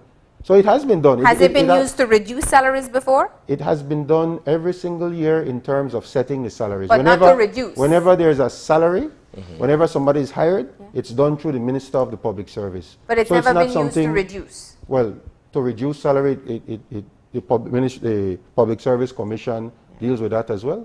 So my question is, that action in and of itself, if you're not able to get to the point where the unions and the government agree, will breed further mistrust. What's your plan to be able to help? It is critical, the government and the public and the unions, to be able to work together. This is a part of moving forward and ensuring that there is efficiency, there's professionalism, and all the goals that government sets out are executed by the public servants. And that is why the other parts of the 5-part recovery plan are important as well. And it's important we work with our partners, the unions, private sector, for the other 5 parts. And let me quickly go through those because it's important. Reduction in the cost of goods and services, an immediate reduction. What does that mean? We have to cut back on what government spends on issues like fuel, on electricity, utility bills, just a simple thing as taking off the lights, taking off the AC, checking the wiring on the house, on the buildings to make sure everything is in order. We have to have savings there. So there will be a cut there. In terms of the government rentals, we've done an across-the-board cut in terms of government rentals. Gone to the landlords, negotiated reductions in what the monthly rental will be, both for business, office buildings, and for private dwellings, because you do have some private dwellings for certain government workers that have to be like in San Pedro and so on. That has yielded savings already. So we've started that process. So the first one is a cut in goods and services. We need to aggressively renegotiate the debt. The debt has ballooned out of control. It's at $4.2 billion. That's $10,000 for every single Belizean man, woman, and child. Children born today at Carl Hushner have a $10,000 debt the minute they're born. That's unsustainable. $4.2 billion when our economy is shrinking. That's why we have to grow the economy. We have to renegotiate the debt. We have to go to the bondholders and say, listen, in August, the previous Prime Minister was boasting about deferring interest payments, but all they did was add it to the principal. They capitalized interest and increased the overall debt by adding it to the principal. That's not saving. That is not saving. That is merely a mechanism, a tool of not having to pay now, but you're adding to the overall debt. What we really need is a cut in the principal. We need to go to the bondholders and say, listen, we can't afford to pay this principal. We need to cut it down. We need to cut down the interest. That is what is needed, and there's a debt management team dealing with that part. Third, as we said, we need to go after the tax debtors. We need to go after them aggressively. We need to close the loopholes in the tax system as well, where we know that people are getting away with not paying the proper taxes. Those areas have to be looked at. Fourth, we need to grow the economy by spurring economic activity. The government amended the Central Bank Act to look at getting cheaper money into the financial system. And that money will be used to fund projects that create jobs and bring in foreign exchange. So we're looking at tourism-related projects, agriculture-related projects. And then the last part, the part that everybody's talking about, is adjustment in the wage bill and the increment.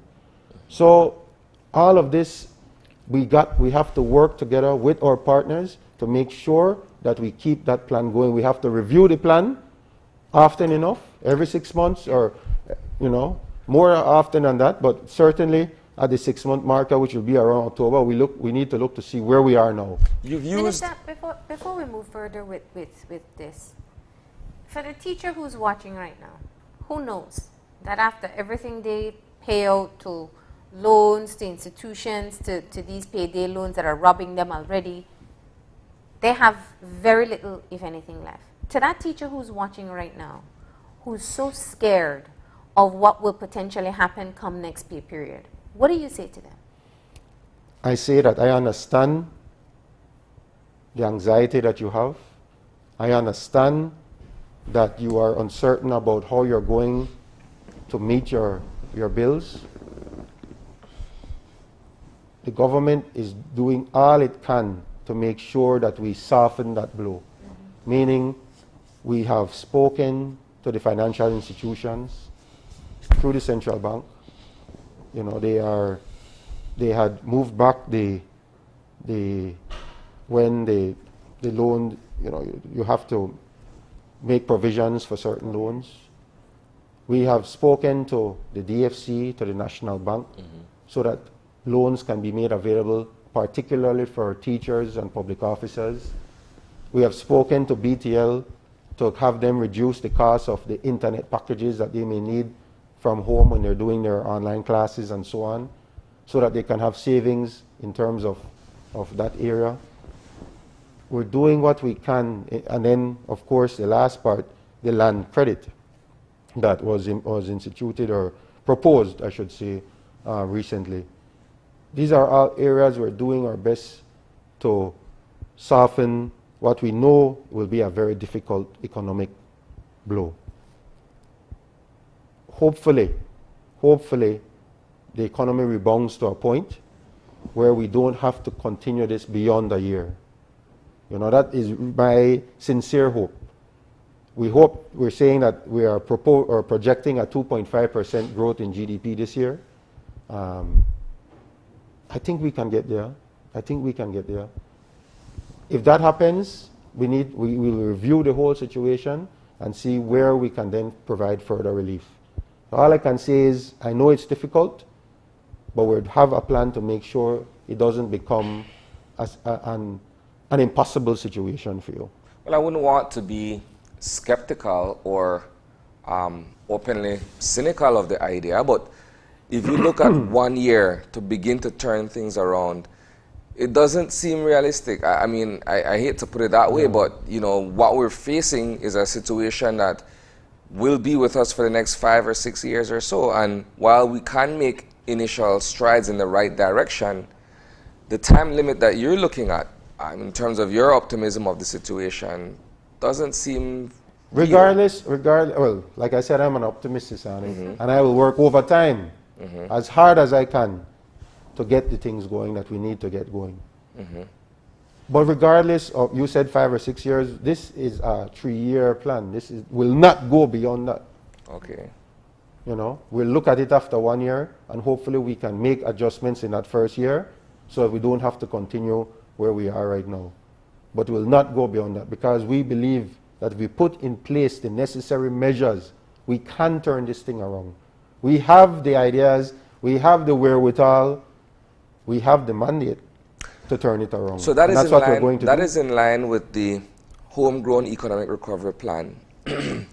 As someone who looks at figures, and you've dealt with that in your professional life before coming to public office, how do you look at what the IMF has presented versus now what you as a political party are putting together?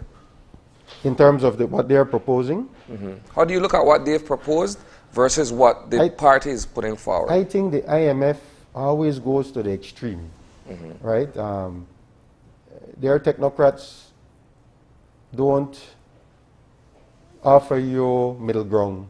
You know, it's always, you're here and you need to be here, so this is what you need to do.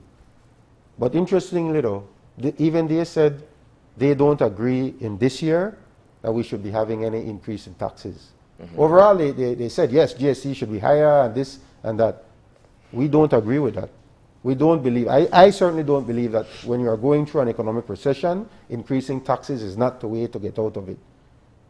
What you need to do, and I say it and I stress it again, is get yourself growing. Get the economy growing. That's how you get out of a recession, right? I would not want to be doing this wage adjustment, because that's not conducive to getting the economy growing. If you take money out of people's pockets, you don't get the economy growing.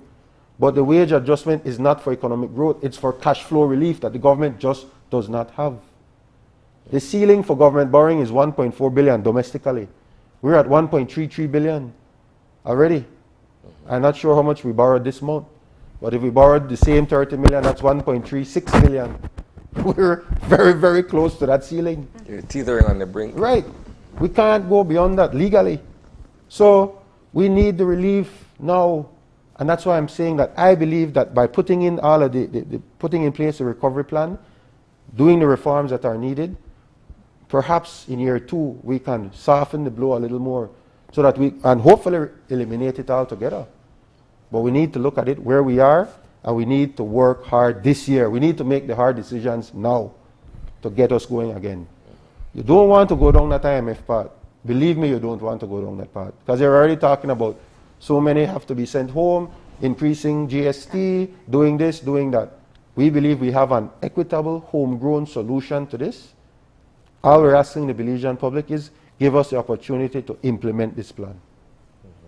Is there a meeting scheduled with the unions to try to get some compromise struck before things go any further? I don't know if there's a meeting scheduled for this week. I would have to check.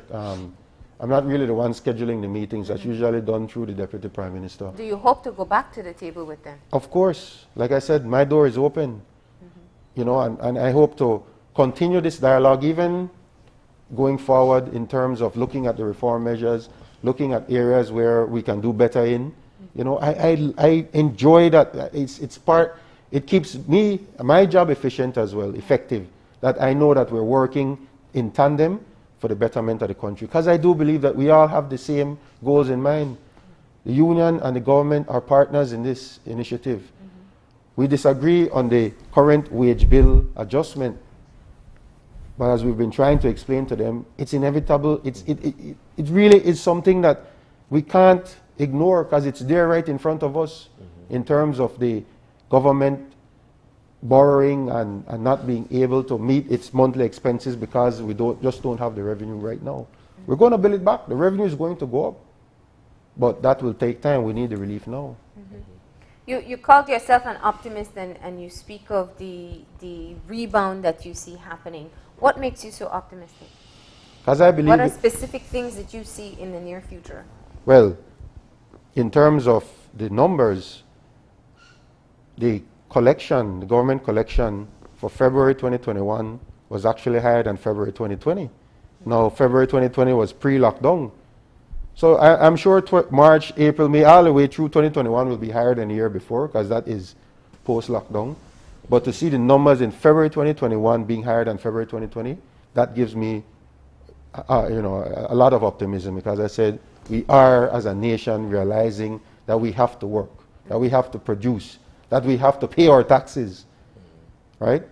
We're seeing that, and I think that that trend will continue. There is a projection of a 14% increase in revenue from last year, which revenue was down last year. I think it might be higher than 14%. You know, so we have to look at that. And certainly if we put in place the necessary reforms, you will see a growth. You will see growth, and I believe that with that, you'll be able to see the rebound, the turnaround that we're talking about. Some observers say this particular action, the reduction of the salary wage, means that things will get worse before they can get better. The immediate reduction in spending power by 15,000 people is going to have an impact. I agree that there will be an immediate impact by reducing the purchasing power of individuals. It's something that we can't help right now. All I can say is that by using the tools that we have, we can then perhaps soften that blow in the economy on a whole by looking at areas where maybe the private sector, by giving them incentive, they can hire more people. Or they can hire, because a lot of the public officers, their spouses were part of the layoff of the 64,000. So whereas you had one in public sector, one in private, the one in private perhaps got sent home or is on a salary cut themselves. So they've already seen a reduction in the overall family purchasing power. It's just how we rebuild that situation where we can make sure that the overall effect on the economy is not as big as we hope. The private sector has offered to become a mediator in this situation. Has the government further discussions with them as to what role they can play at this point? I haven't, as Minister of the Public Service. I know that they are in discussions with the Prime Minister. So I think he would be in a better position to answer. Okay. Well, before we go, I did want to make a quick roundup of some of the things that you are doing in public service, Sure. other than being able to tackle the wage bill and the reduction there. There is an effort by the ministry, it seems, to revamp the public service itself. Some of the programs that we've seen are looking at even teaching proper English, to being able to ensure that the training that takes place when someone enters public service is restored. Tell us about your vision for the ministry and where you are so far, a couple months in. Well, my vision is in line with what the overall vision of the ministry should be, having a professional, efficient public service. From day one when I got in there and I had my first meeting with the heads of departments, I said, listen, we need to turn this pyramid upside down. It shouldn't be the minister on the top. The minister should be on the bottom. We're serving the general population. We're serving the people of Belize. And we have to provide the people with the most efficient, professional service that they can get. That is our job. It goes with training. We've signed MOUs with Galen University to provide training. We've worked with Galen again and with UB to have scholarships for our public officers so that they can get necessary educational opportunities for professional development. We've looked at areas to make sure that when you become a public officer, you have to go through an induction exercise.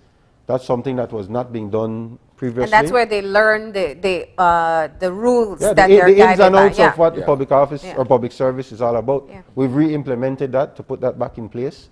The training of the secretarial training, all of those are something that we're putting back so that we can have the professionalism that we expect. You know, I heard before November, I got a lot of persons calling me, you know, saying, you go to this department and you don't get the service where you expect, and then they on lunch, and you know, that's, you know, we want to make the public service as professional and as efficient as it possibly can. There was very low morale in the public service, you know, because of political interference, because they felt that there was no upward mobility. They are at a position where certain public officers should have been promoted, but somebody comes in because some political operative decreed that that person goes there. Or you had somebody reach retirement age, a public officer reach retirement age. So the person next in line is like, all right, this is going to be my opportunity. What happened? Oh, the person is brought back on contract. So they stay right at that level. So the morale was low. So we have to build back that morale. We have to make sure that they know exactly there's a succession plan in place so you know how you're going to upwardly move. And we have to make sure, above all, that it's done in a manner that serves our customers, the people of Belize. And that's what we're trying to do. So low morale on their end. The public very often views public servants negatively. They feel systems are inefficient. How do you think you will keep the motivation going for these changes if they do have to face a cut? I always say that the best way to motivate anyone is to show them you're working harder than them. And that's what I intend to do. To work harder than everybody else, to show that this can be done. We can turn it around. But it will take our collective effort. It will take a partnership among all of us to get it done. Well, we appreciate you stopping in today. Of course, we will continue to follow the situation. The teachers officially go on strike today. And the work to rule in public service continues for, I think, another week. Okay. Yeah. Well, thanks for the opportunity. And certainly, if the opportunity comes up again, I'll be willing to come and explain and to discuss what we've been doing so far. Because I think, like I said, I want the information to go there to the public to know, for them to know that we're working in partnership to turn this thing around. All right. Thank you very much. So we're going to take our next commercial break, and when we come back, it's for our final conversation with the president of the Belize Volleyball Association. Stick around. This COVID update was brought to you by Fulltech Systems, your technology center, where you'll come for the price, but stay for the service.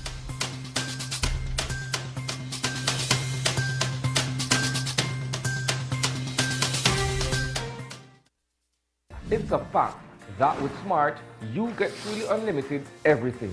Only with Smart, you get unlimited data anytime, while with the other guy, it's only double data on weekends. With unlimited data every day with Smart, there's no need to wait. So, it's a fact that our unlimited plans beat the competition. Stop being measured and told when to use your data and get unlimited talk, text, and data. Experience the true unlimited plans with Smart. That's a fact. Make the switch and live smart.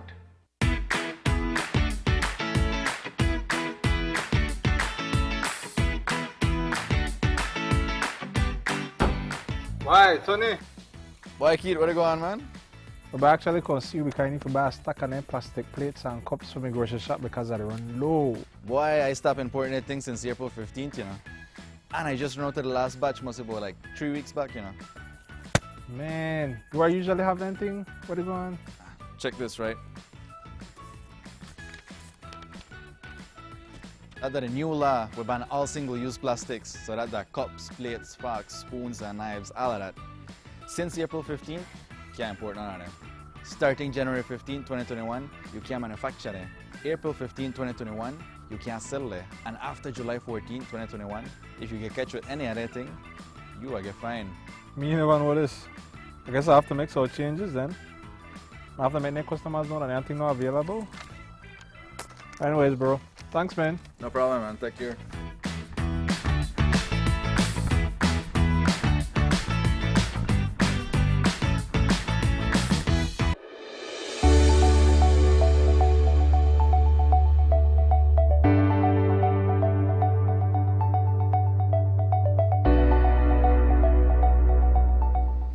Hello, Belize. You may not be aware of the new travel requirements set in place by the Center of Disease Control and Prevention. Passengers traveling to the U.S. must present a negative COVID test or a documentation of having recovered from COVID-19 to travel to the U.S. In light of this, Maya, in partnership with Caring Hands Clinic, have established testing centers in all their municipal airports. Caring Hands Antigen Test Center is operational in San Pedro, Belize City, Dangriga, Placencia, and Hopkins. These testing facilities are staffed by licensed healthcare professionals, including doctors, registered nurses, and nurse practitioners. Testing is done using Abbott rapid test devices that are FDA approved and made in the USA. The service is safe, fast, affordable, and the close proximity of the centers makes them convenient. Walk-ins are welcomed, but appointments are encouraged. If you would like to make an appointment, please feel free to do so at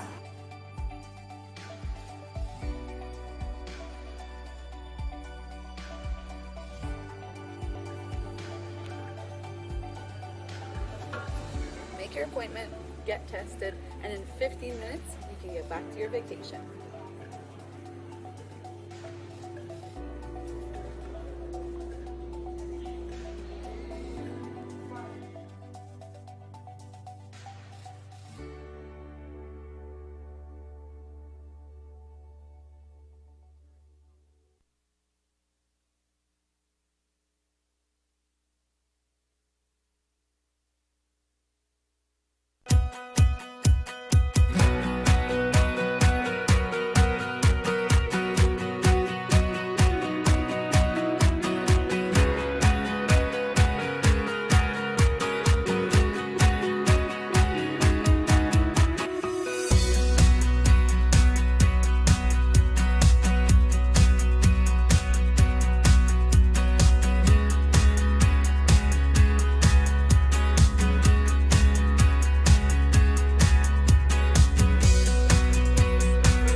Reduce your risk of viral illness like the flu or the coronavirus. Wash your hands frequently with soap and water or with an alcohol-based hand sanitizer.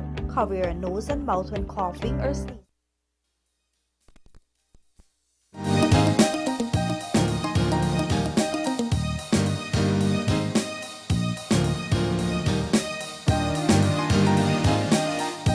And welcome back. Our final conversation for the morning is with the president of the Belize Volleyball Association. Joining us via Zoom is Alan Sharp, and our discussion for this segment has to do with the reopening of sporting disciplines. Good morning, Mr. Sharp. Hey, good morning, Isanigo. Good morning, Malene. Thank you for having me. Our pleasure. So, we note that the Volleyball Association and the athletes who fall under this particular umbrella have been vocal about trying to get government to be able to allow for a return to this particular sporting activity. Let's begin there, Mr. Sharp.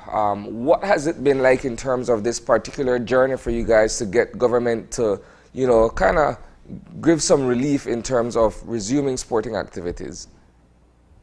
Well, let me just start by saying we are very appreciative of what the government has done in reducing the numbers, have changed the methodology, the approach, and have gotten the COVID numbers down in our beloved country.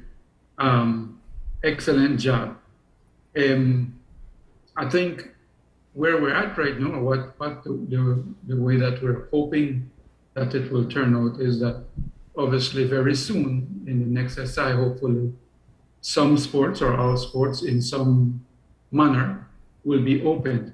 We do know, we at the Belize Volleyball have been communicating either by text, by phone, and even by letters and emails with the powers that be to try and explain our side and how we believe that sport can be open. And I want to give my kudos to Minister Kevin Bernard,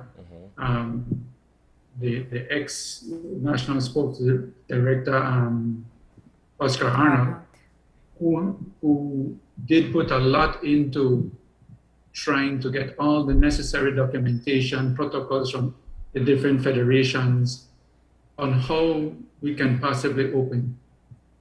We cannot open sport just, everybody go ahead and just play sports. That can't happen. The same way how there's control over the way the restaurants operate, or how the casinos operate, sports must have protocols. And so we have been in communication with all our international bodies to try and get their information, try to learn how they are operating throughout the world, even different countries. We've been in touch with some countries to see how they are handling it. Alan, if you allow me there, that's a key distinction to make about what advocacy we saw leading up to this particular commitment. It was not so much people clamoring to say they wanted recreational sports back, but what you had were the professional athletes in this country, these persons who represent us internationally and must train to compete internationally, coming forward from various sports actually, to say they would like the opportunity to train. Why do you think that this was perhaps an unaddressed area for so long? Because we saw the Jaguars going out and playing a home game in another country where they couldn't even legally practice here in Belize. That's football, of course. Yes, and I want to say that, unfortunately, not all of us see sports in the same way. But I think one key area that might be overlooked right now by the powers that be is that volleyball, football, and some other sports have athletes that have to compete internationally. I want to give you some key areas that are important to us and why we're trying to push. One key area is that as you saw the other day, we had 2 athletes get signed up by a university. Yeah. And that's using video from last year. We have at least 3 other athletes, maybe more right now, but we need actual game footage. We need to promote these players. These are opportunities to go to university. Brighton himself was supposed to go away in January. It moved to June or later on this year. But he needs to be in condition, otherwise he'll go there and they'll just send him back home after a month or so because he won't be in volleyball shape. Yeah. I'm not talking running, physical shape is to be at the level that you need to be. And we have other athletes who are trying to get out in scholarships. We have other athletes that are trying to get out to play on the professional leagues in Mexico and in other leagues. But we can't, they cannot even begin to have that opportunity if we're not having some type of closed, strict protocol training. Beach volleyball for us is very key at the moment as well. We're trying to qualify to the Birmingham Games, which is in 2022. We're ranked 8th in the Commonwealth on this side of the world. We need to get to 5. And we just missed out on golden opportunities in going to Cancun, which had 3 World Tour tournaments back to back to back. And we couldn't go because we were not training. These are opportunities when the athletes are seen by the world, seen by international coaches, seen by international clubs, and get these opportunities to play. And if you allow me, let me just touch on another area. I think people think that in sports we employ nobody. And yes, we may not employ hundreds of people like other big organizations, but right now we have coaches in volleyball that are selling food to try and make it through since last year. They can't get employment, they can't do their job. One club that has about 6 coaches, they're doing their best to try and hold on to their coaches. We have other part-time coaches in other sports that are just struggling to try and make it through because, well, there's no employment. Without sports, there's no employment. And some people might say I'm stretching it a bit, but I'll go further. Without everything rolling in place, or even all the other side small economies side items that go along with sports, all the referees, all the people that sell food to us, all of that has gone out the door. Our national team, normally we bring in players, they stay at places where we pay to stay. All of that has been lost. But like I said, the bigger picture for me is the opportunities. We have athletes right now in their prime, and this is their one time. You're only young once. And we're on I don't mean to say it in this way, but volleyball is on a roll. We've had a number of athletes get opportunities, and COVID has come and put a big damper. So all we're asking is, and again, I want to say that we fully understand, we appreciate all that's been done and is being done. And we're saying, let's try and get our athletes vaccinated.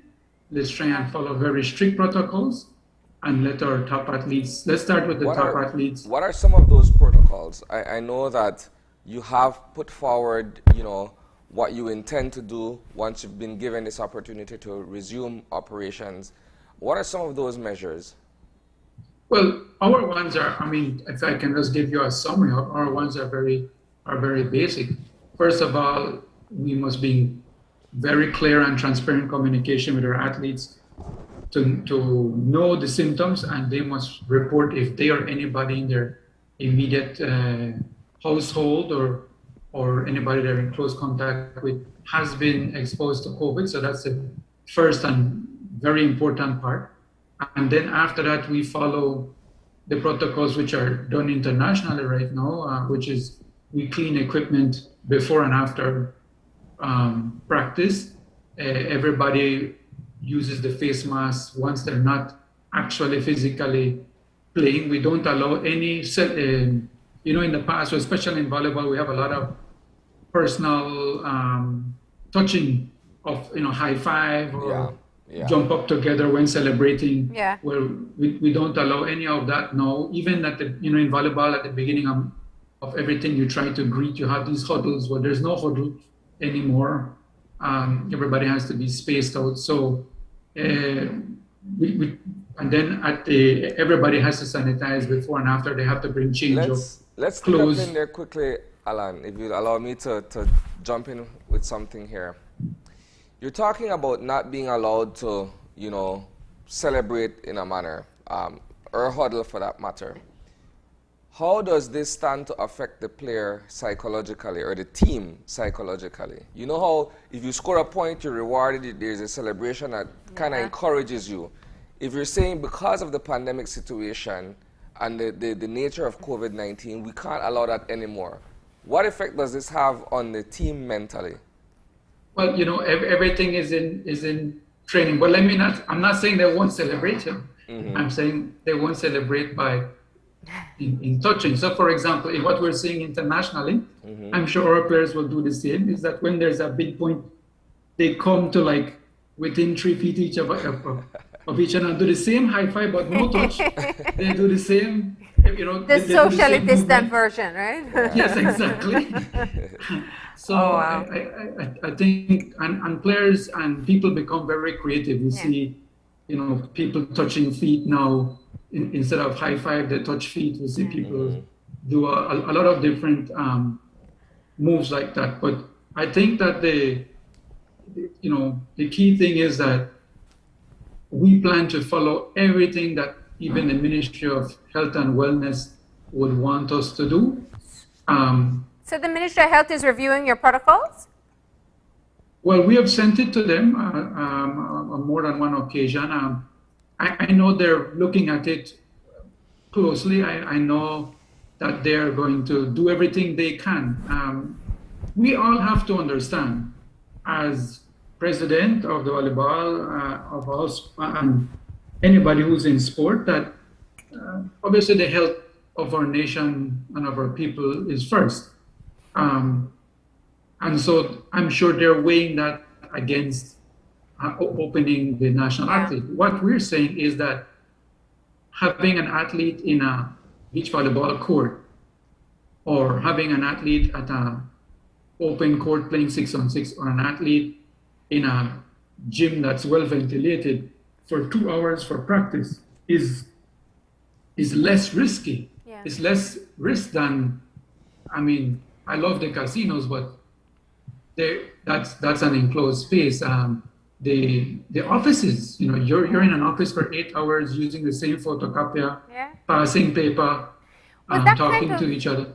It seems that was the turning point for athletes to speak out when they saw that the casinos were given allowance, but athletes weren't given a chance as yet.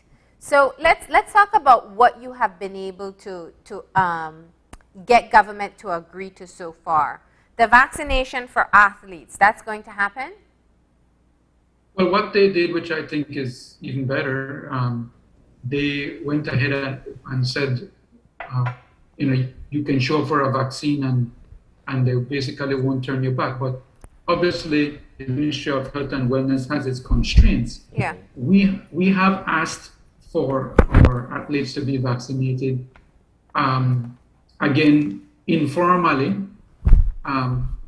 we know that we can send our athletes to go get vaccinated now because apparently they're allowing everyone to go in and be vaccinated. We have spoken to them about the advantage of doing that. You see, there are two main advantages of having the athletes vaccinated. One is the obvious, they will be vaccinated, so there's less chance of them getting the virus. And when they go abroad, they don't have to be as concerned about what happens, the mental stress of catching. Or even if they're playing COVID. When they start practicing, Right. And then the second one is, I think it's a great opportunity to do promotion. Many countries, not a few, but many countries are using their athletes to show the public see these guys, they're taking the vaccine and they publicize them. So we are offering that to try and get to get as many people vaccinated, because to make the vaccinations work for Belize, most of us, if not all of us, have to become vaccinated.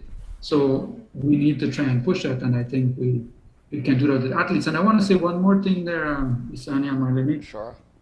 Right now, on the international circuits, countries have not yet forced that you must be vaccinated, but with every day they're getting closer and closer to it.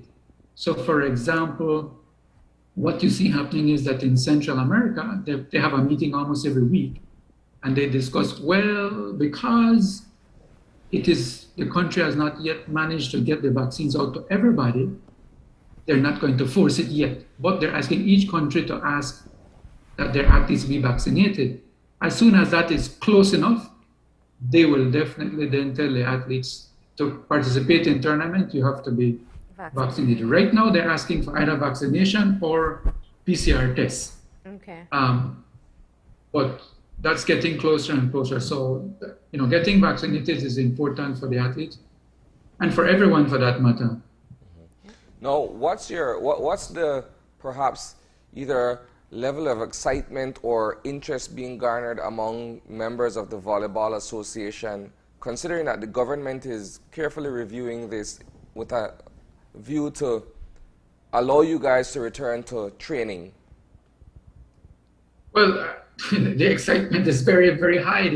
The expectations are very, very high, as Marlene said just now. That's, I think most athletes anticipated would have happened in the last SI change. So when that didn't happen, well, some athletes from many different sports took it onto themselves to make a complaint. I know that we and other sports are communicating with the authorities. We are doing our part. And again, I want to say thanks to Minister Bernard, we know he's been doing his part. And we know it's a very hard decision for the Ministry of Health and Wellness. But we think right now with the numbers of where the country is, and extremely important is to have the protocols in place and to follow protocols. Yeah. And this is not only for volleyball, for the different sports as well. For all the sports, yeah. Right. The key here, just like how they're trying to move the economy by having restaurants open and the different places open, but you must stick to protocol. What's going to hurt us is if we don't follow protocol, and that's in every day. If we're going to go to the supermarket and talk to your friend without your mask properly on, or do any of these things, that's what's going to hurt us and make everything get closed again, sports being the first. So we need to follow the proper protocols. We need to have strict protocols in place, and the police or whoever needs to come by and make sure, or Ministry of Health and Wellness, make sure that we're following those protocols. It's very important. And I mean, sports, I mentioned some of the areas just now in sports that I said that I think people are overlooking.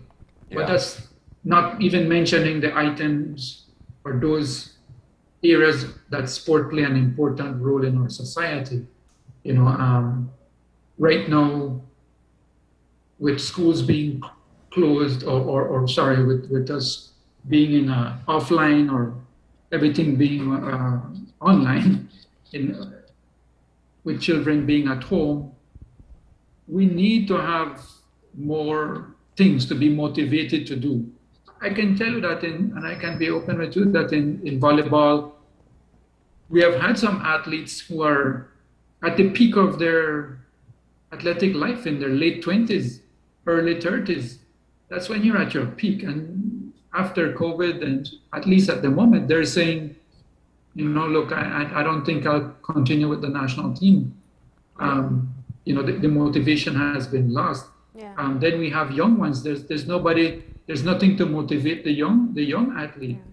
Yeah. My daughter plays volleyball, and she's not I can say the motivation is low. Yeah. So we have such high expectations when they represent us internationally, and that can only come with enough practice and training. So yes. I think that's one of the things that we neglect to think of when we have all these high expectations and hopes on our players. Alan, so the conversation this week is about finalizing those protocols with the hope that May 1st, athletes and professional associations can resume training? Well, I mean, like I said, we won't count our chickens before they hatch. Yeah. We saw where Kevin Bernard, Minister Kevin Bernard, posted, that they're working hard to try and get sports opened up. Yeah. And so we look forward to sports being open. We look forward to our national players, male, female, beach volleyball, indoor volleyball, being able to get back to try and get into shape. Yeah. We have a lot of international tournaments this year that we hope to attend. As you know, we have been doing well, and we don't want to lose those ranking points that can get us to the next level. Or I think right here at the end of June, no, in May we may have to send some players all the way to Europe if we can get visa. Yeah. Then we have a tournament in end of June in Dominican Republic to try and qualify for the Junior Pan American Games in Cali in September. And then we have all the indoor championships between September and December. And you need, well, ideally you need to be practicing minimum a year, but we would definitely like to have, as much time as we can now to prepare. Yeah. And I'm hoping that under strict protocols, we can open. I'm hoping that, once we get going, that we can also go internationally and represent well. It's going to be tough this year with not being able to practice. All our neighboring countries have been practicing, and some of them even have tournaments. All right. So we gotta quickly wrap up our show this morning. Any final words from you, Mr. Sharp? Well, I want to thank you again for the opportunity. I want to say that we thank the government for bringing down the numbers of COVID totally, and we look forward to trying to open sports and after that continue to work together to make sports a major part of everything we do in Belize, from the economy to development of youth and all the positives. I would be here for another hour. I would telling all the positives that sports bring to society. Well, thank you for keeping us posted. We appreciate it, and of course, best of luck and continue to stay safe. Thank you, guys. Thank you very much. All right. And with that, we're going to go ahead and take a break, and we'll be back in a few. Stay tuned.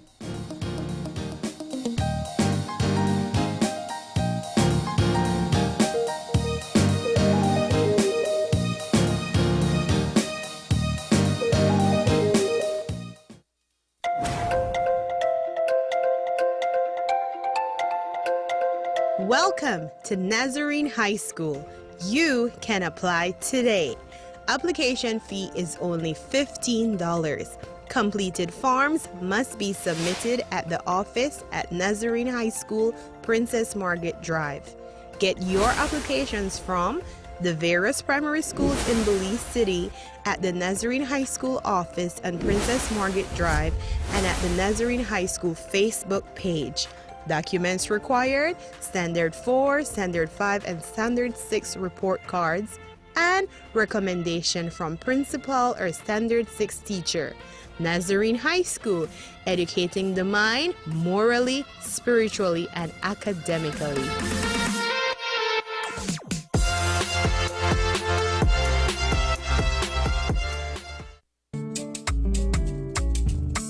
If we are only as strong as our families, businesses, institutions, and the communities that surround us, then by giving businesses the power to grow, entrepreneurs the ability to expand, and by giving our families the right to own something, the Belize Bank gives you the power to build a nation, our nation.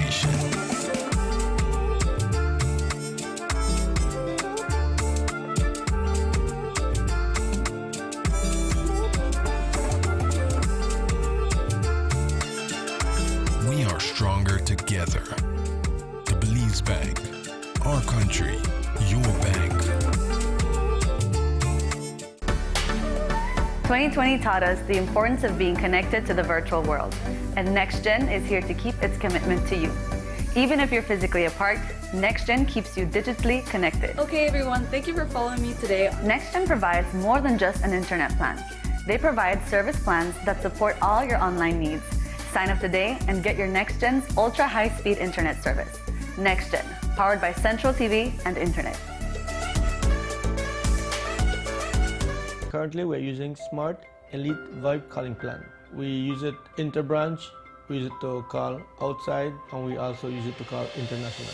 It's far cheaper than what we used to have before. Our equipment, our new PBX box is new. So the PBX is very good because I can call to my Sartaneja branch, I can call to my Kikaka branch, I can call to San Pedro branch, and there's no cost using the PBS. Actually right now, since we're in different locations, I can call main office from where I am at a no cost using the PBX system. I would recommend it, sure I would, especially the big enterprises who has a lot of employees. There's a lot of reduction in costs, 50% of saving. Put that on a year, it's a lot of money that we're saving. Money that we could return to our members, since we give back dividend to our members. Visit our showroom or call 670-6710 to find out how Smart's corporate plan and PBX systems can benefit your business. Consultation is free.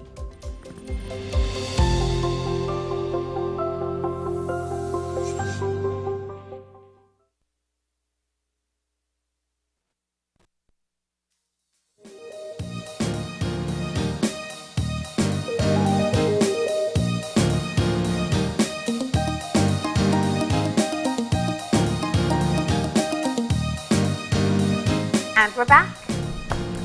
Quite an interesting conversation we had in the first part of the show with the Minister for Public Service, where he was sharing with us his and government's perspective on the current situation involving the need for belt tightening, which includes the wage cut for teachers and public officers, and the fact that the government is intent on bringing about the kind of economic recovery that it has as its mandate during this term of office, and how that kind of plays with and plays against where the employees of government stand on these proposed measures. I think it's an interesting thing. Yeah, definitely. We appreciate having the government's perspective on this issue. We've spoken with the unions quite a few times.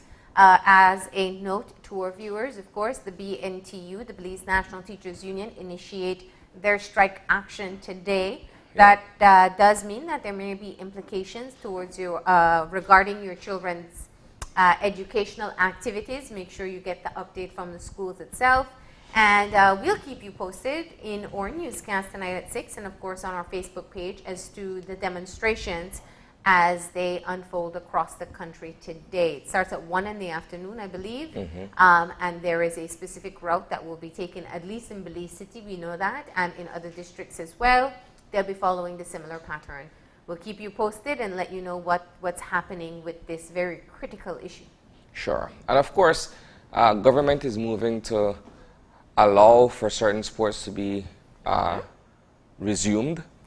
And so that conversation with Alan Sharp was also equally enlightening in terms of what his association is doing to prepare for the return to professional training and practice. All right.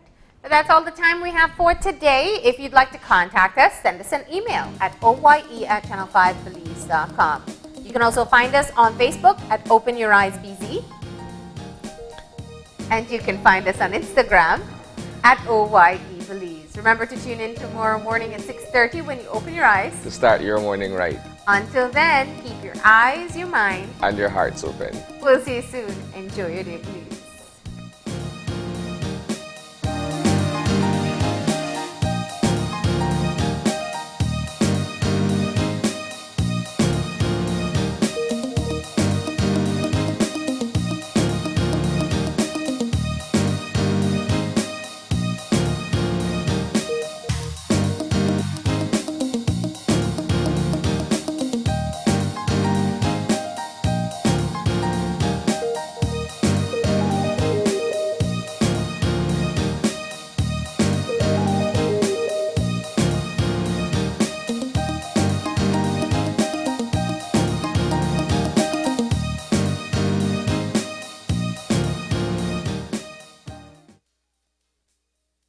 Open Your Eyes was brought to you by the Belize Bank.